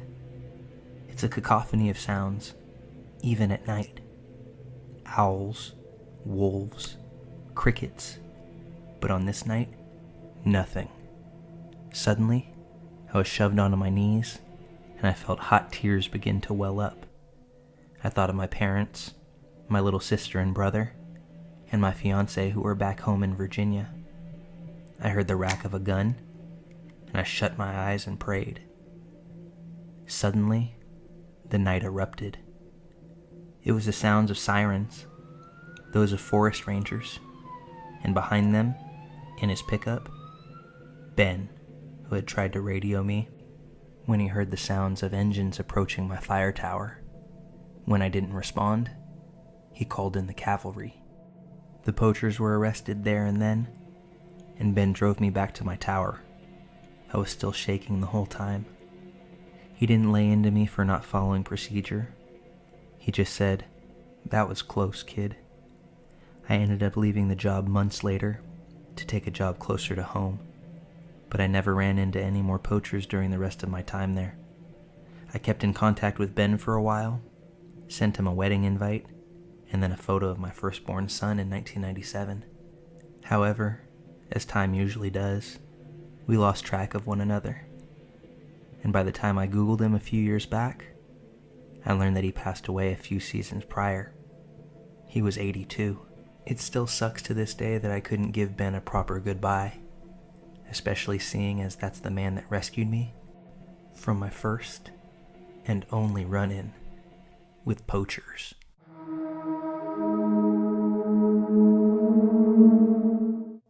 For a little bit of context, I work at a gas station in the backwoods of Tennessee, and that's where this all took place.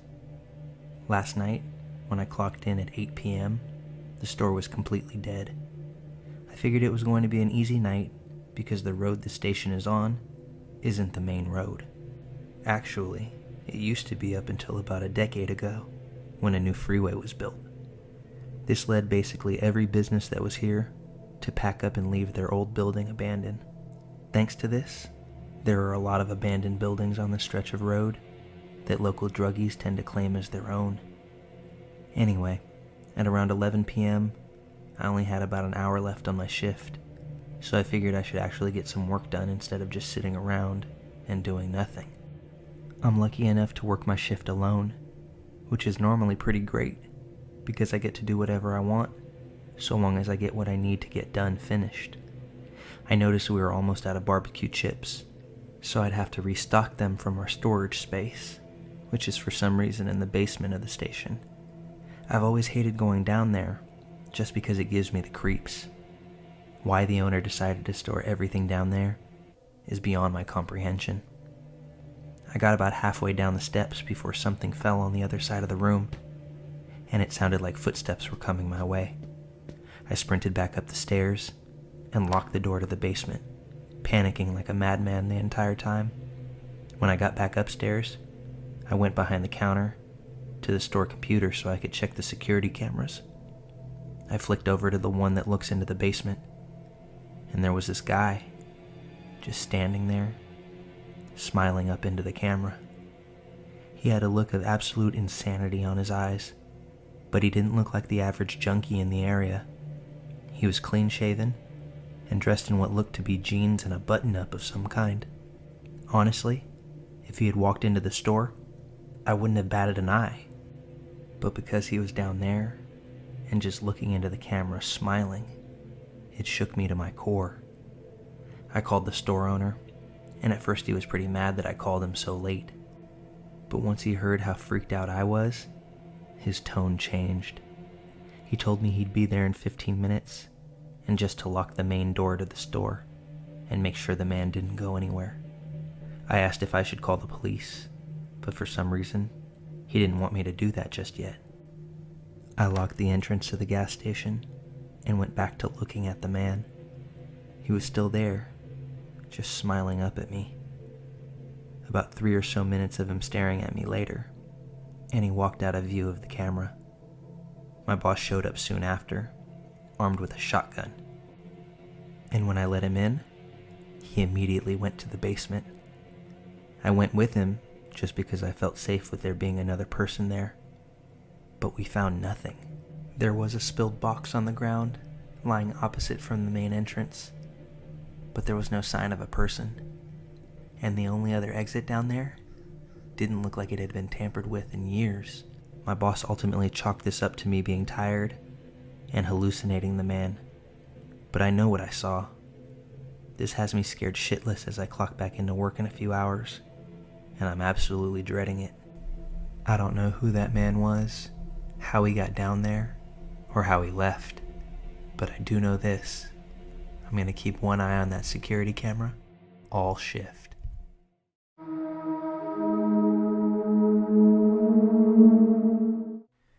I live in a city with a public transportation system that happens to be spotty at best.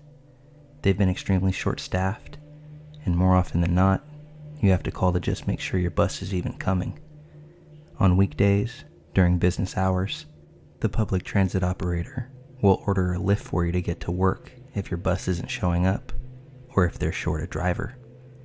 Tuesday, I'm at the bus stop after checking multiple times if my bus is coming, only to find out that it wasn't.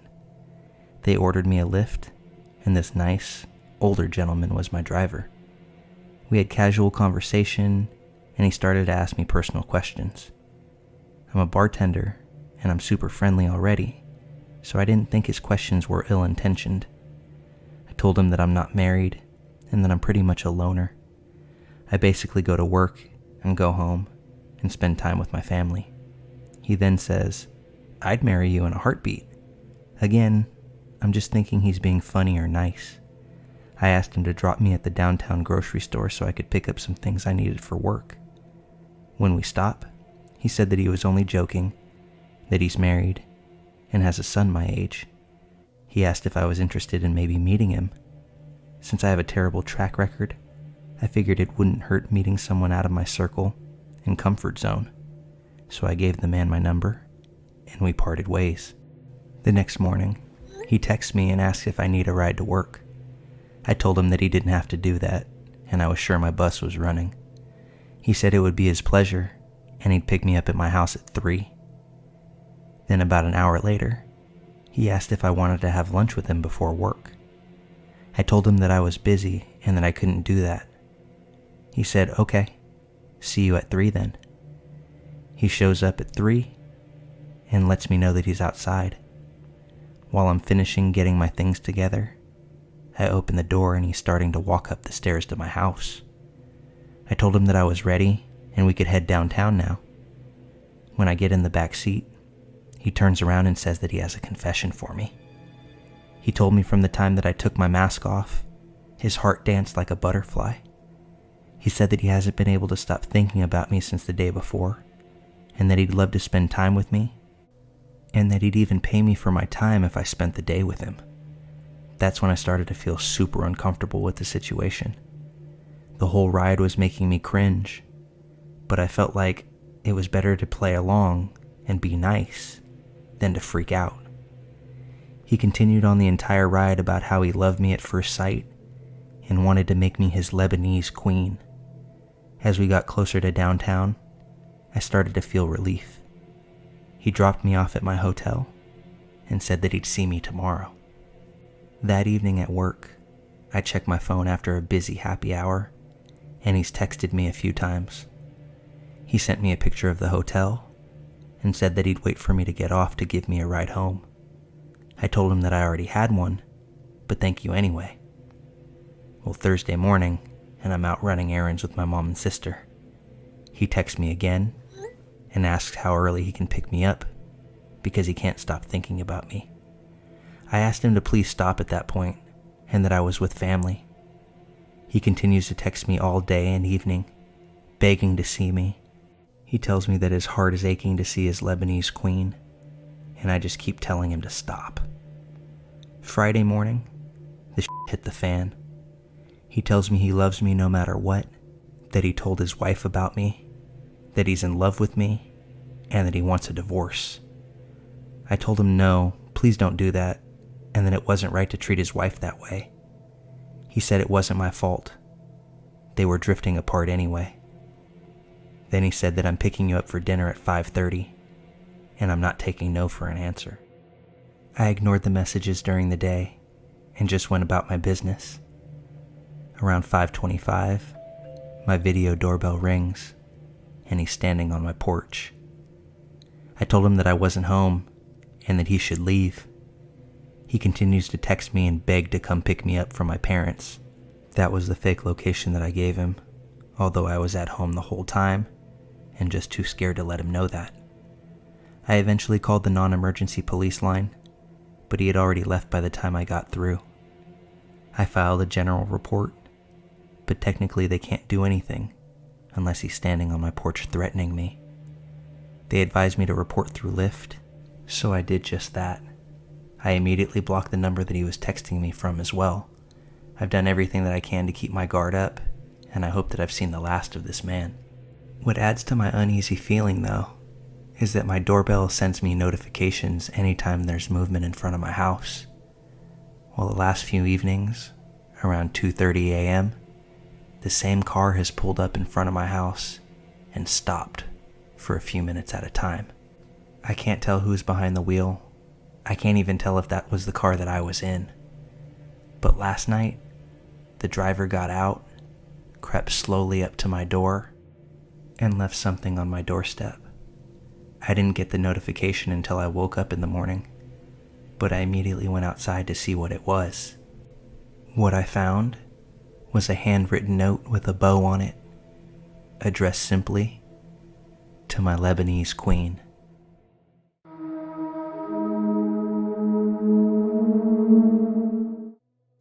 Okay, I should start this story by giving a bit of background so that you understand the situation a bit better. I, a 4'9", 16-year-old female at the time, had two dogs who were brothers from the same litter.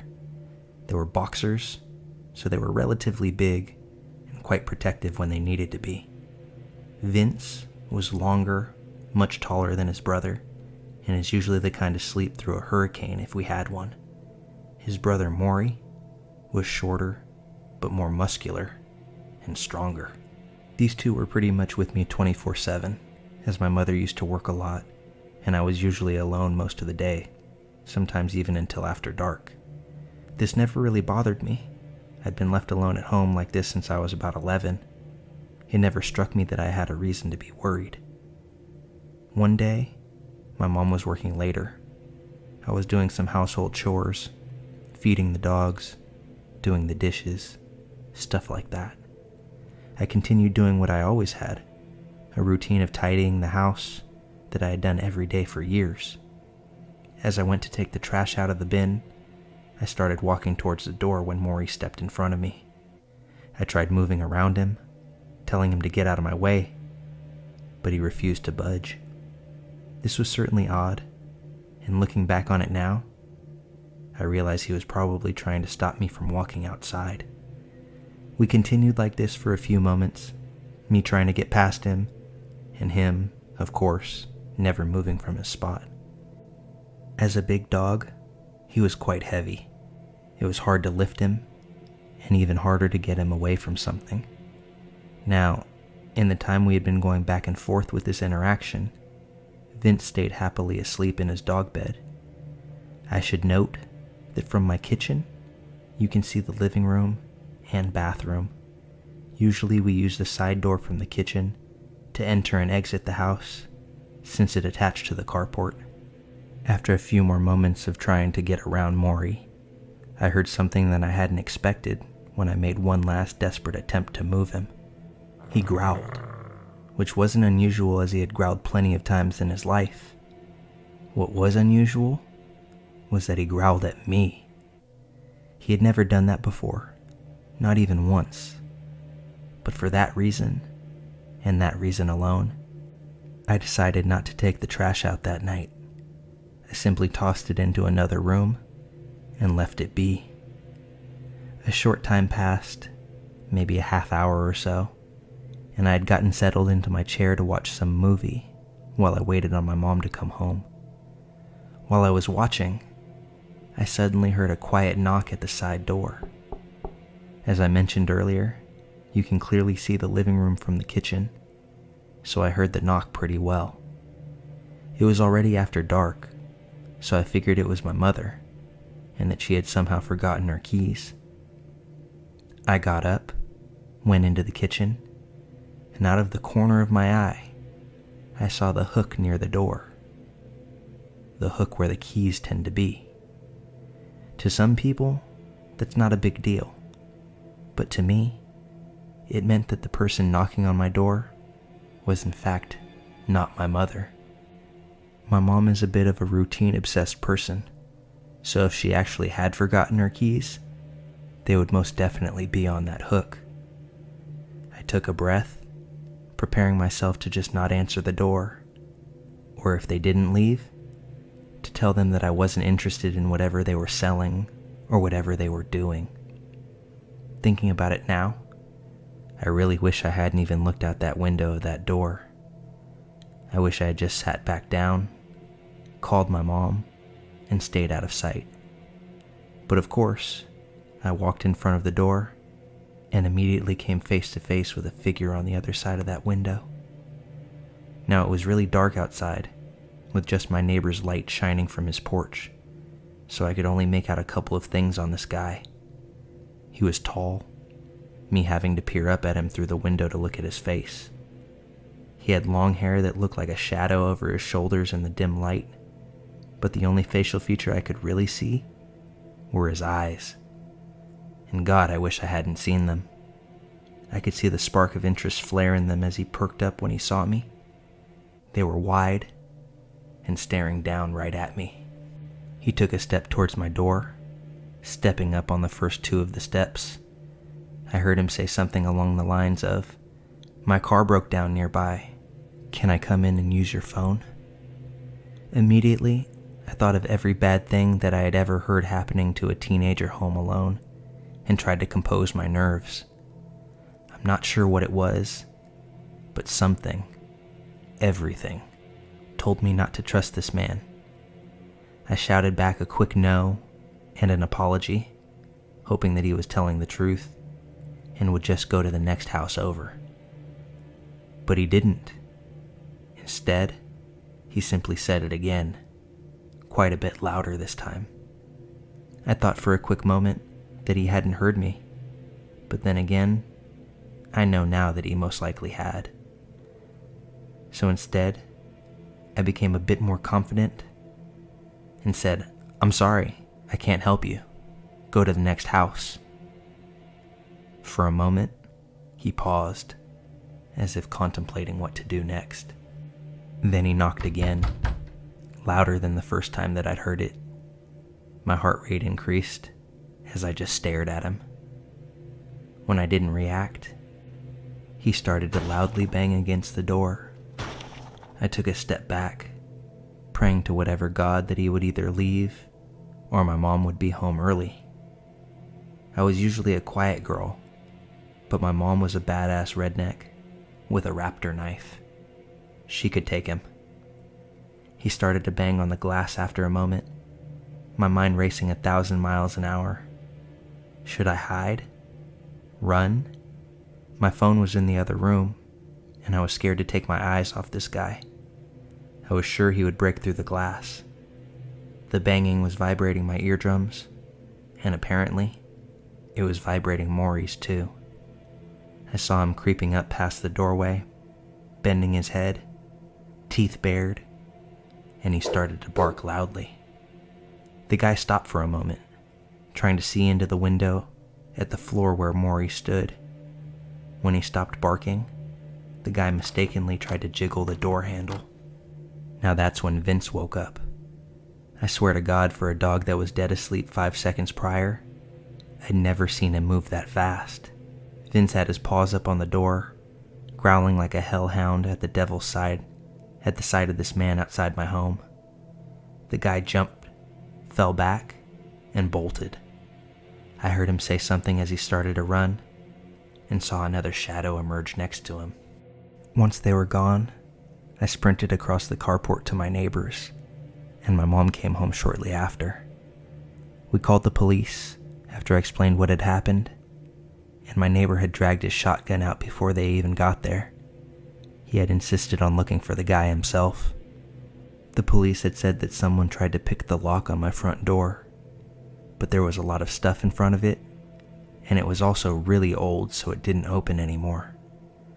I went to bed that night, uneasy, and so very thankful I had 2 dogs who were not only strong and big, but one that was vigilant and one that could practically kill you if you let him. A few weeks went by, and we hadn't heard anything from the cops, so eventually I tried to stop thinking about it. Another month passed, and although I was a bit scared of being home alone, nothing else seemed to happen. Then we got another visit from the cops. What they told me made my heart sink in my chest and still gives me chills to this day. They had caught the guys and realized they were stalking me. Yes, guys, plural. There were 2 guys that had apparently been stalking me without my knowledge for months. They had photos of me, they knew my routines, and they pretty much had an idea of when I'd be alone. The police had been fairly adamant that I change my locks, since they caught 2 guys, and there was evidence of a third. We moved shortly after that. I still pass by that house sometimes, when I go to visit friends or do stuff around the area. A chill runs down my spine every time I do. To think that they never caught one of the guys was scary enough. The fact they tried to break into my house was worse. Not to mention that I hadn't even known they were watching me. I still think about it even now, years later. I dread to think what would have happened if my dogs weren't there, and I dread even more about what they had planned if I did open that door, or they had successfully broken in. I thank the universe every day that Vince and Maury were there, especially now. My mom never worked until after dark again after that, which in all honesty, was totally fine with me.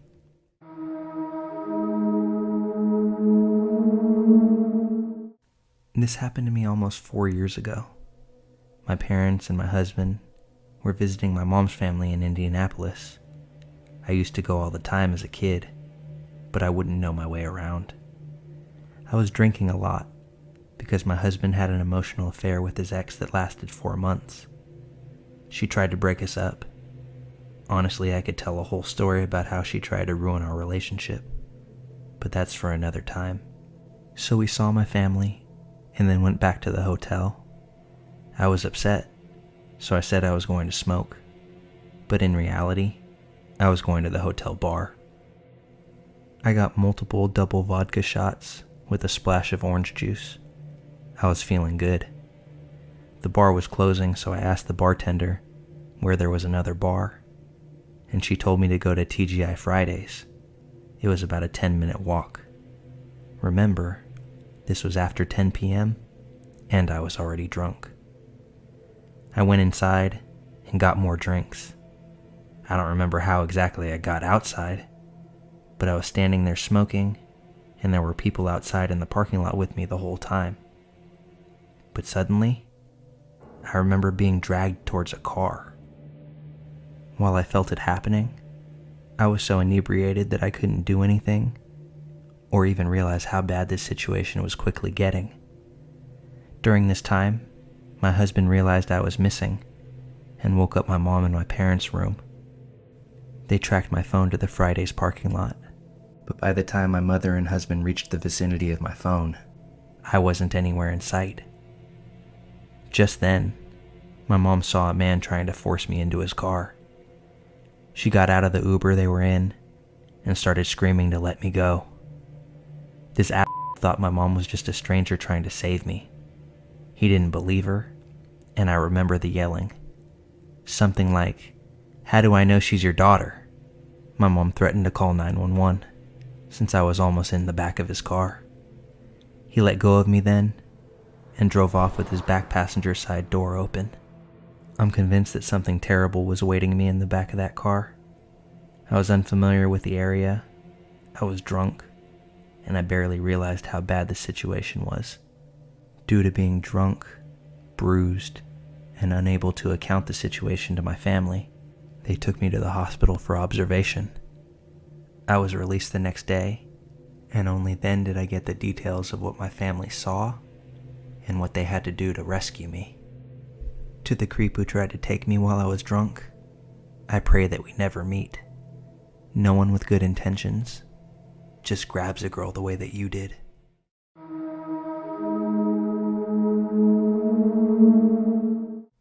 So this story took place about a year ago, maybe a little bit more. I was about 19 at the time and going home from university after classes. I usually had my keys with me, but around this time, I had lost them, and my mom had yet to make me a new copy. What this meant was that I was often left locked out of my house if my mom or my siblings weren't home, so I had to find crafty ways of passing the time. After reaching the house and realizing that none of my family members were home, I called my auntie and asked if she would let me hang out at her workplace while I waited. She said it would be fine, and then told me to call an Uber that she'd be paying for as soon as I got there. So that's what I did. I log into the app, key in my destination, and within a few minutes, the Uber car has appeared down the street.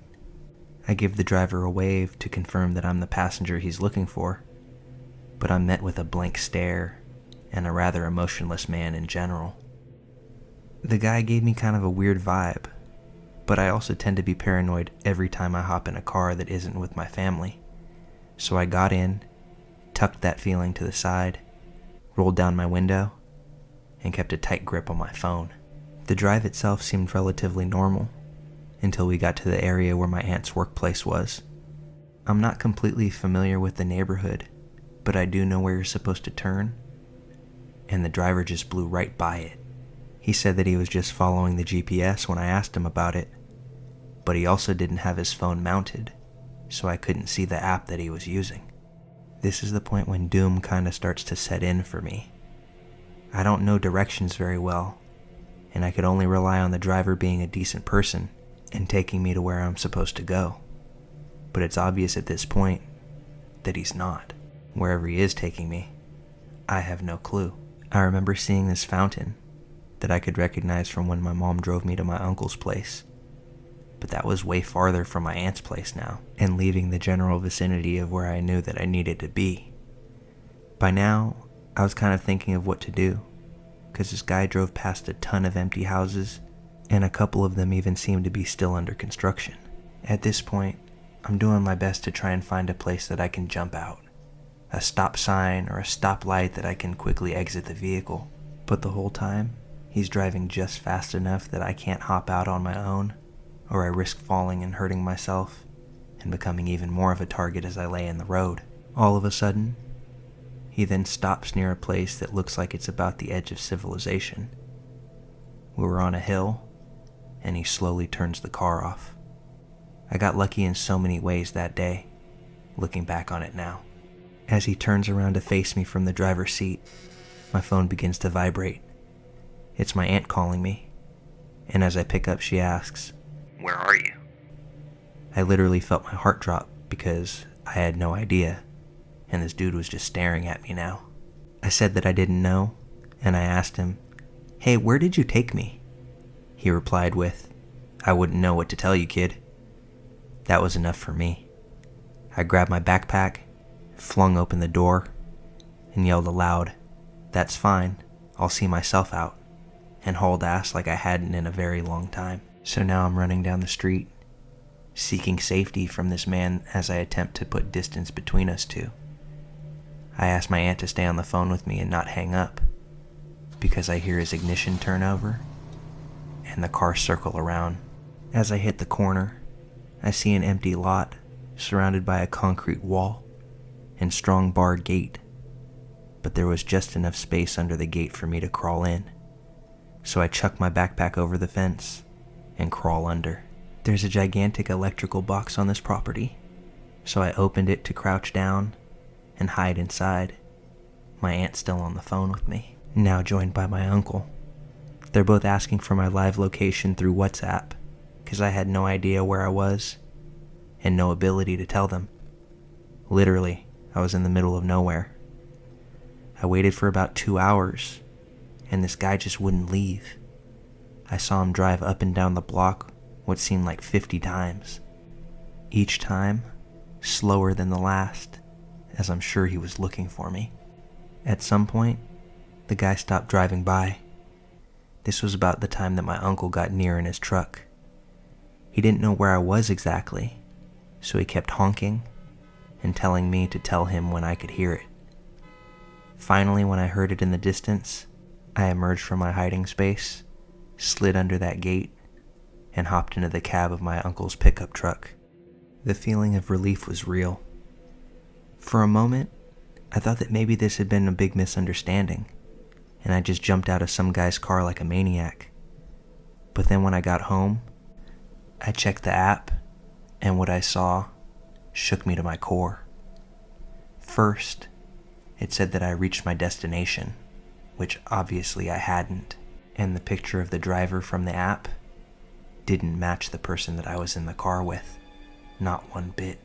I had asked my uncle and aunt not to tell my mom about this, and to let me explain once I saw her. When she picked me up from my aunt's job, I recounted the full story, and we went to go make a copy of that house key right away.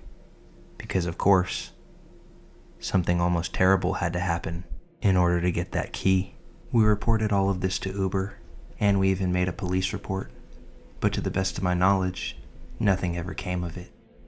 I think the biggest takeaway from all of this is that my mother won't let me leave the house anymore without making sure that I have a way to get back in.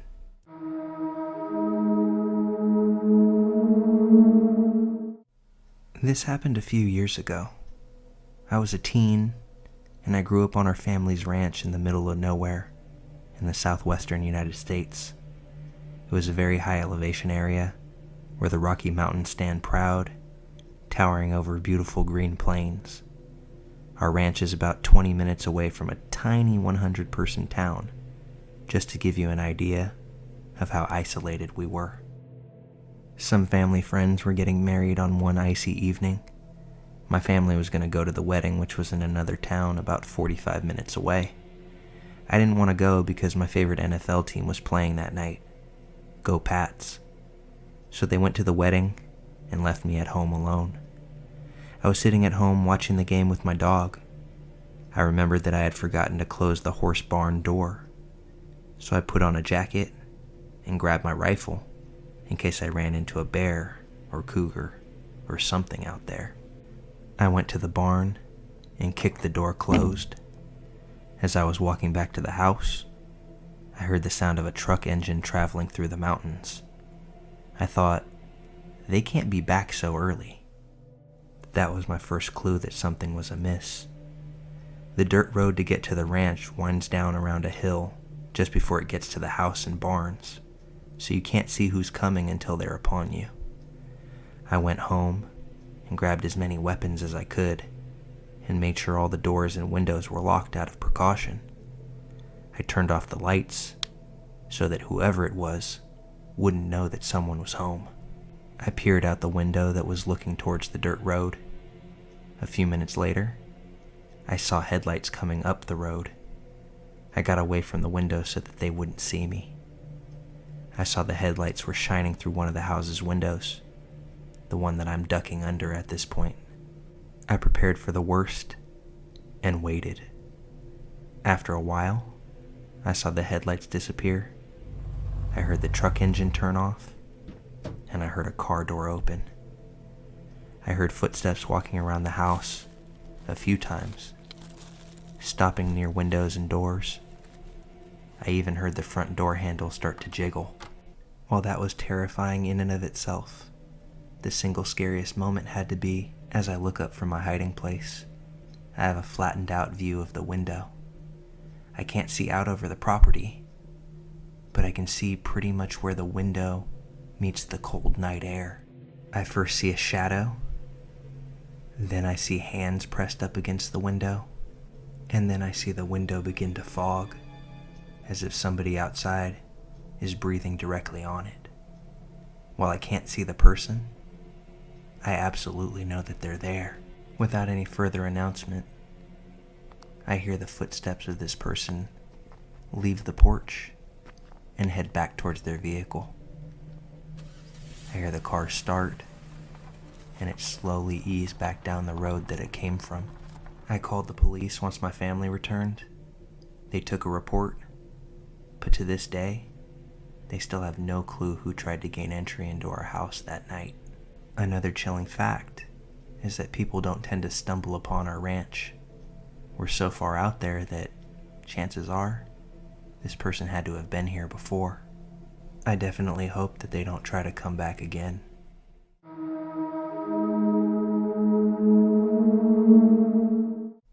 This all happened exactly a year ago. Shout out to Facebook Memories for reminding me. I lived in a ground floor apartment in a very heavy foot traffic area. It used to be a corner storefront, so the living room windows were huge and only one small one could be opened. I had a very violent upstairs neighbor and even angrier dealers living across the street. I've had to make multiple calls to the police and give statements. Aside from them, the neighborhood was pretty lovely, and I got along well with all of my sane neighbors. One of my cats even became a local celebrity, thanks to a haunted Halloween tour that would stop at my corner every night to tell stories. The second he heard them, he'd run from wherever he was to jump up on the windowsill and listen while they all cooed at him. Anyway, because of the large windows, I didn't have any privacy in my living room. Usually, I didn't mind this because I'm a people watcher, and my cats also love the view.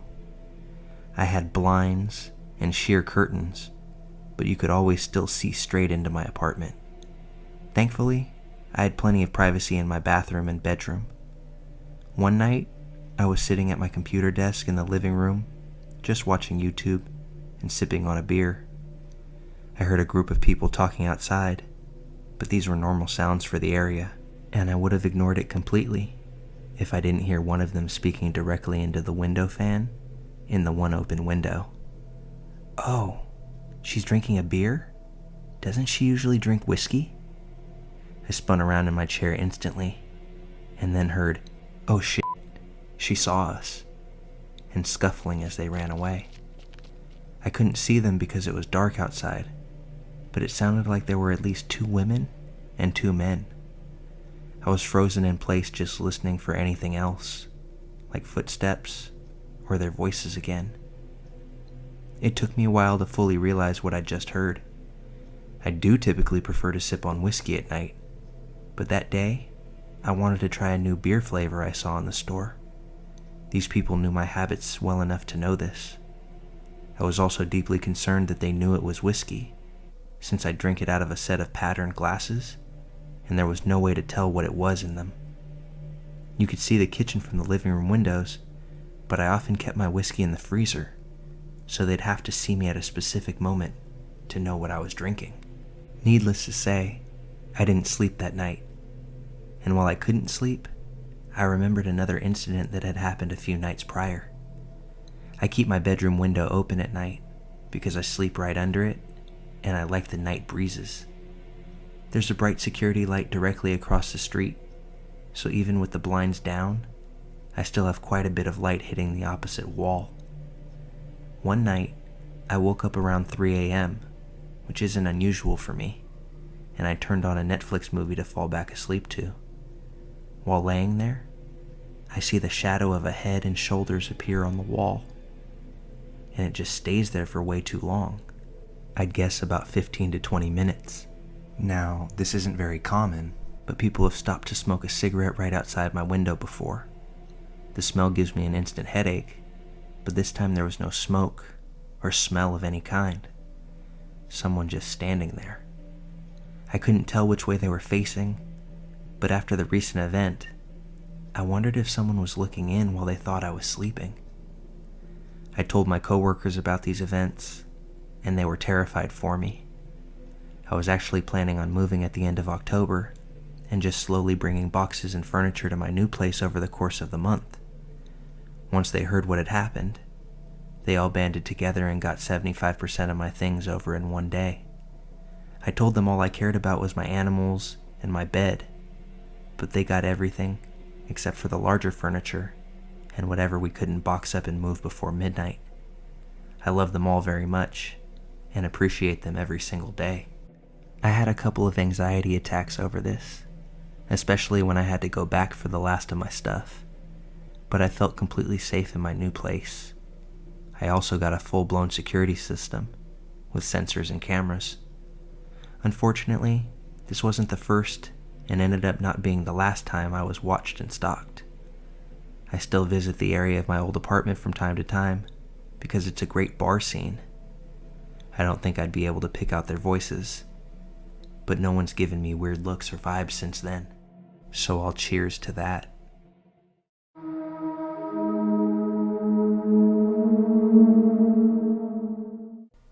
I don't often get the chance to share this story, but it seems appropriate in this space. When I was in high school, I entered a relationship with a very close friend of mine named Ivory. After Ivory and I broke up, we stayed good friends. When Ivory's birthday came around, she asked me to come to the birthday party that she was having. The first leg of the evening was at a restaurant that I'd never been to, a few towns over.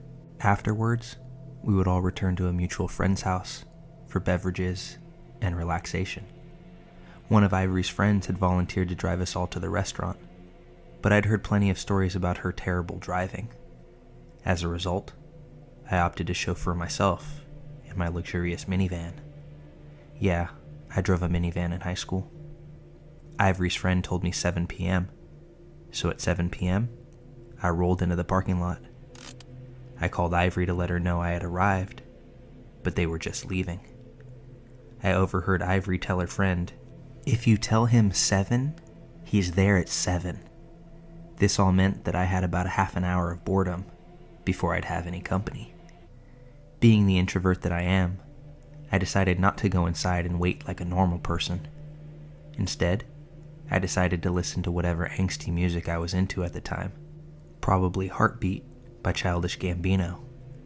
Moreover, I also didn't park right near the restaurant.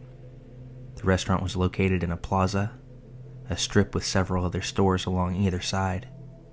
For some reason, I thought it'd be weird for patrons to see me just sitting there like some waiting weirdo. Instead, I parked at the far end of the plaza by a supermarket. I could still see the restaurant, and there were a lot fewer cars on this side of the parking lot. 5 minutes go by. I'm rapidly switching through songs. 10 minutes go by, and I'm bored like a piece of pine in a woodshop class. Out of the abyss of silence, I felt the hum of a text come through. Ivory had texted me. Thank God. A brief reprieve from this boredom. As I'm composing a response, I get this weird feeling. You know that feeling like someone's watching you? Like you can almost hear their eyes? I felt something unnerving, so I looked up from the glow of my phone into the darkness before me. What I saw was a family of 4. There was a woman, her husband, and their 2 kids. All 4 were looking at me intensely. The woman was standing in front of her 2 children, as though to shield them from a proleptic and palpable existential danger. The look in her eyes was of sheer horror, like a waiter had asked her, "Is Pepsi okay?" I've never seen such utter panic so visible on someone's face, and I once had to physically intervene to prevent an armed assailant from attacking someone. The woman slowly crept forward, her family inching behind her. She began moving towards the driver's side, closer to me with each step, and with each step, her terror rising. At this point, I'm beginning to panic because I have no clue why this woman and her family are snarling at me so aggressively. Without warning, the husband says something I couldn't hear through the glass. He extends his arm and points to his left. His wife, children, and I all simultaneously follow his hand. He was pointing 5 spots to the left of my car, where an almost identical one sat. The mother threw her head back in a single burst of laughter as she unlocked her car. This family had left the grocery store to find a teen dressed in all black sitting in their car. This teen then proceeded to maintain eye contact for what felt like an eternity. My perplexed expression likely appeared as a more sinister one, especially in the dim light of the parking lot. I'm just glad they realized where their car was before anyone got hurt or police got called. So family who thought I was in their car at night, I promise we totally can meet. I'm actually a really nice guy who doesn't steal cars.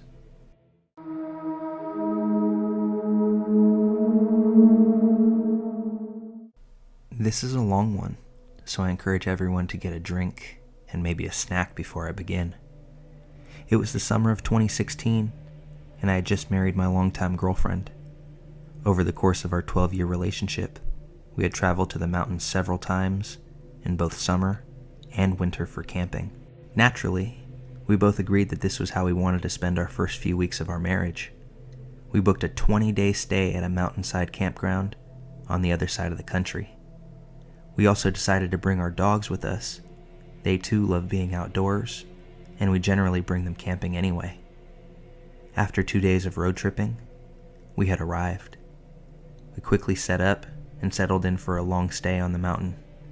It was beautiful. A couple of days into our trip, and we had already met a bunch of fellow campers. We're very experienced campers, so we generally attract a lot of attention from novice campers asking for tools or supplies as they see we are well set up. We're usually more than happy to help people get situated if they need matches, cream or sugar, or help setting up their own equipment. It was day 4 or 5 when she first made her presence known to us. I will refer to this person as she or her, as we never learned her name. We were sitting down under the shade of a large pine tree at the edge of our site, drinking beers and playing cards, when she seemingly appeared out of nowhere. She just suddenly was right there. "Can I pet your dog?" she said. Even my dogs didn't see her approach, as the very sound of her voice triggered them into a startled frenzy. As the dogs were worked up already, I politely told her no. Then she just stood there, at the edge of our site. Didn't say a word, just stood there, sort of existing, but not really doing anything. She wasn't exactly staring at us, or looking at anything in particular. I asked her if she needed anything, and she said no. After a few minutes of this, she walked off. I work with people with brain injuries, so I've had my fair share of experiences with unusual behaviors, including people with poor social skills. So I wasn't about to write this person off as creepy just yet, but she had my attention. I casually watched her walk off and enter a campsite across the path and a few sites down from ours. There was already a small tent set up in the site, but she proceeded to pull an even smaller single-person tent from her backpack and began setting it up. The day prior, we saw 2 young girls set up the other tent and were clearly the occupants of that site. There was no further interaction with her that day, although we did notice that the owners of the other tent were not around at all that day, and we didn't see them return that night. Well, the next morning, I'm walking to the camp showers to clean up for the day. As I walk past her site, I see she's sitting in her little tent, reading a book. The door to the tent is open. I pay no attention and keep on my way to the shower. When I'm done with my shower and walking back, I notice her tent is now closed, but it's jiggling about so I knew that someone was in there. Then she made her presence known, in a big way. Just as I'm approaching her sight on the way to mine, she unzips her tent, and I immediately see that she's completely nude. She then positions herself just inside the tent at the door, and lets out this over-the-top, full-body stretch, and held her arms way up in the sky, while pushing her chest forward like it was some kind of mating ritual designed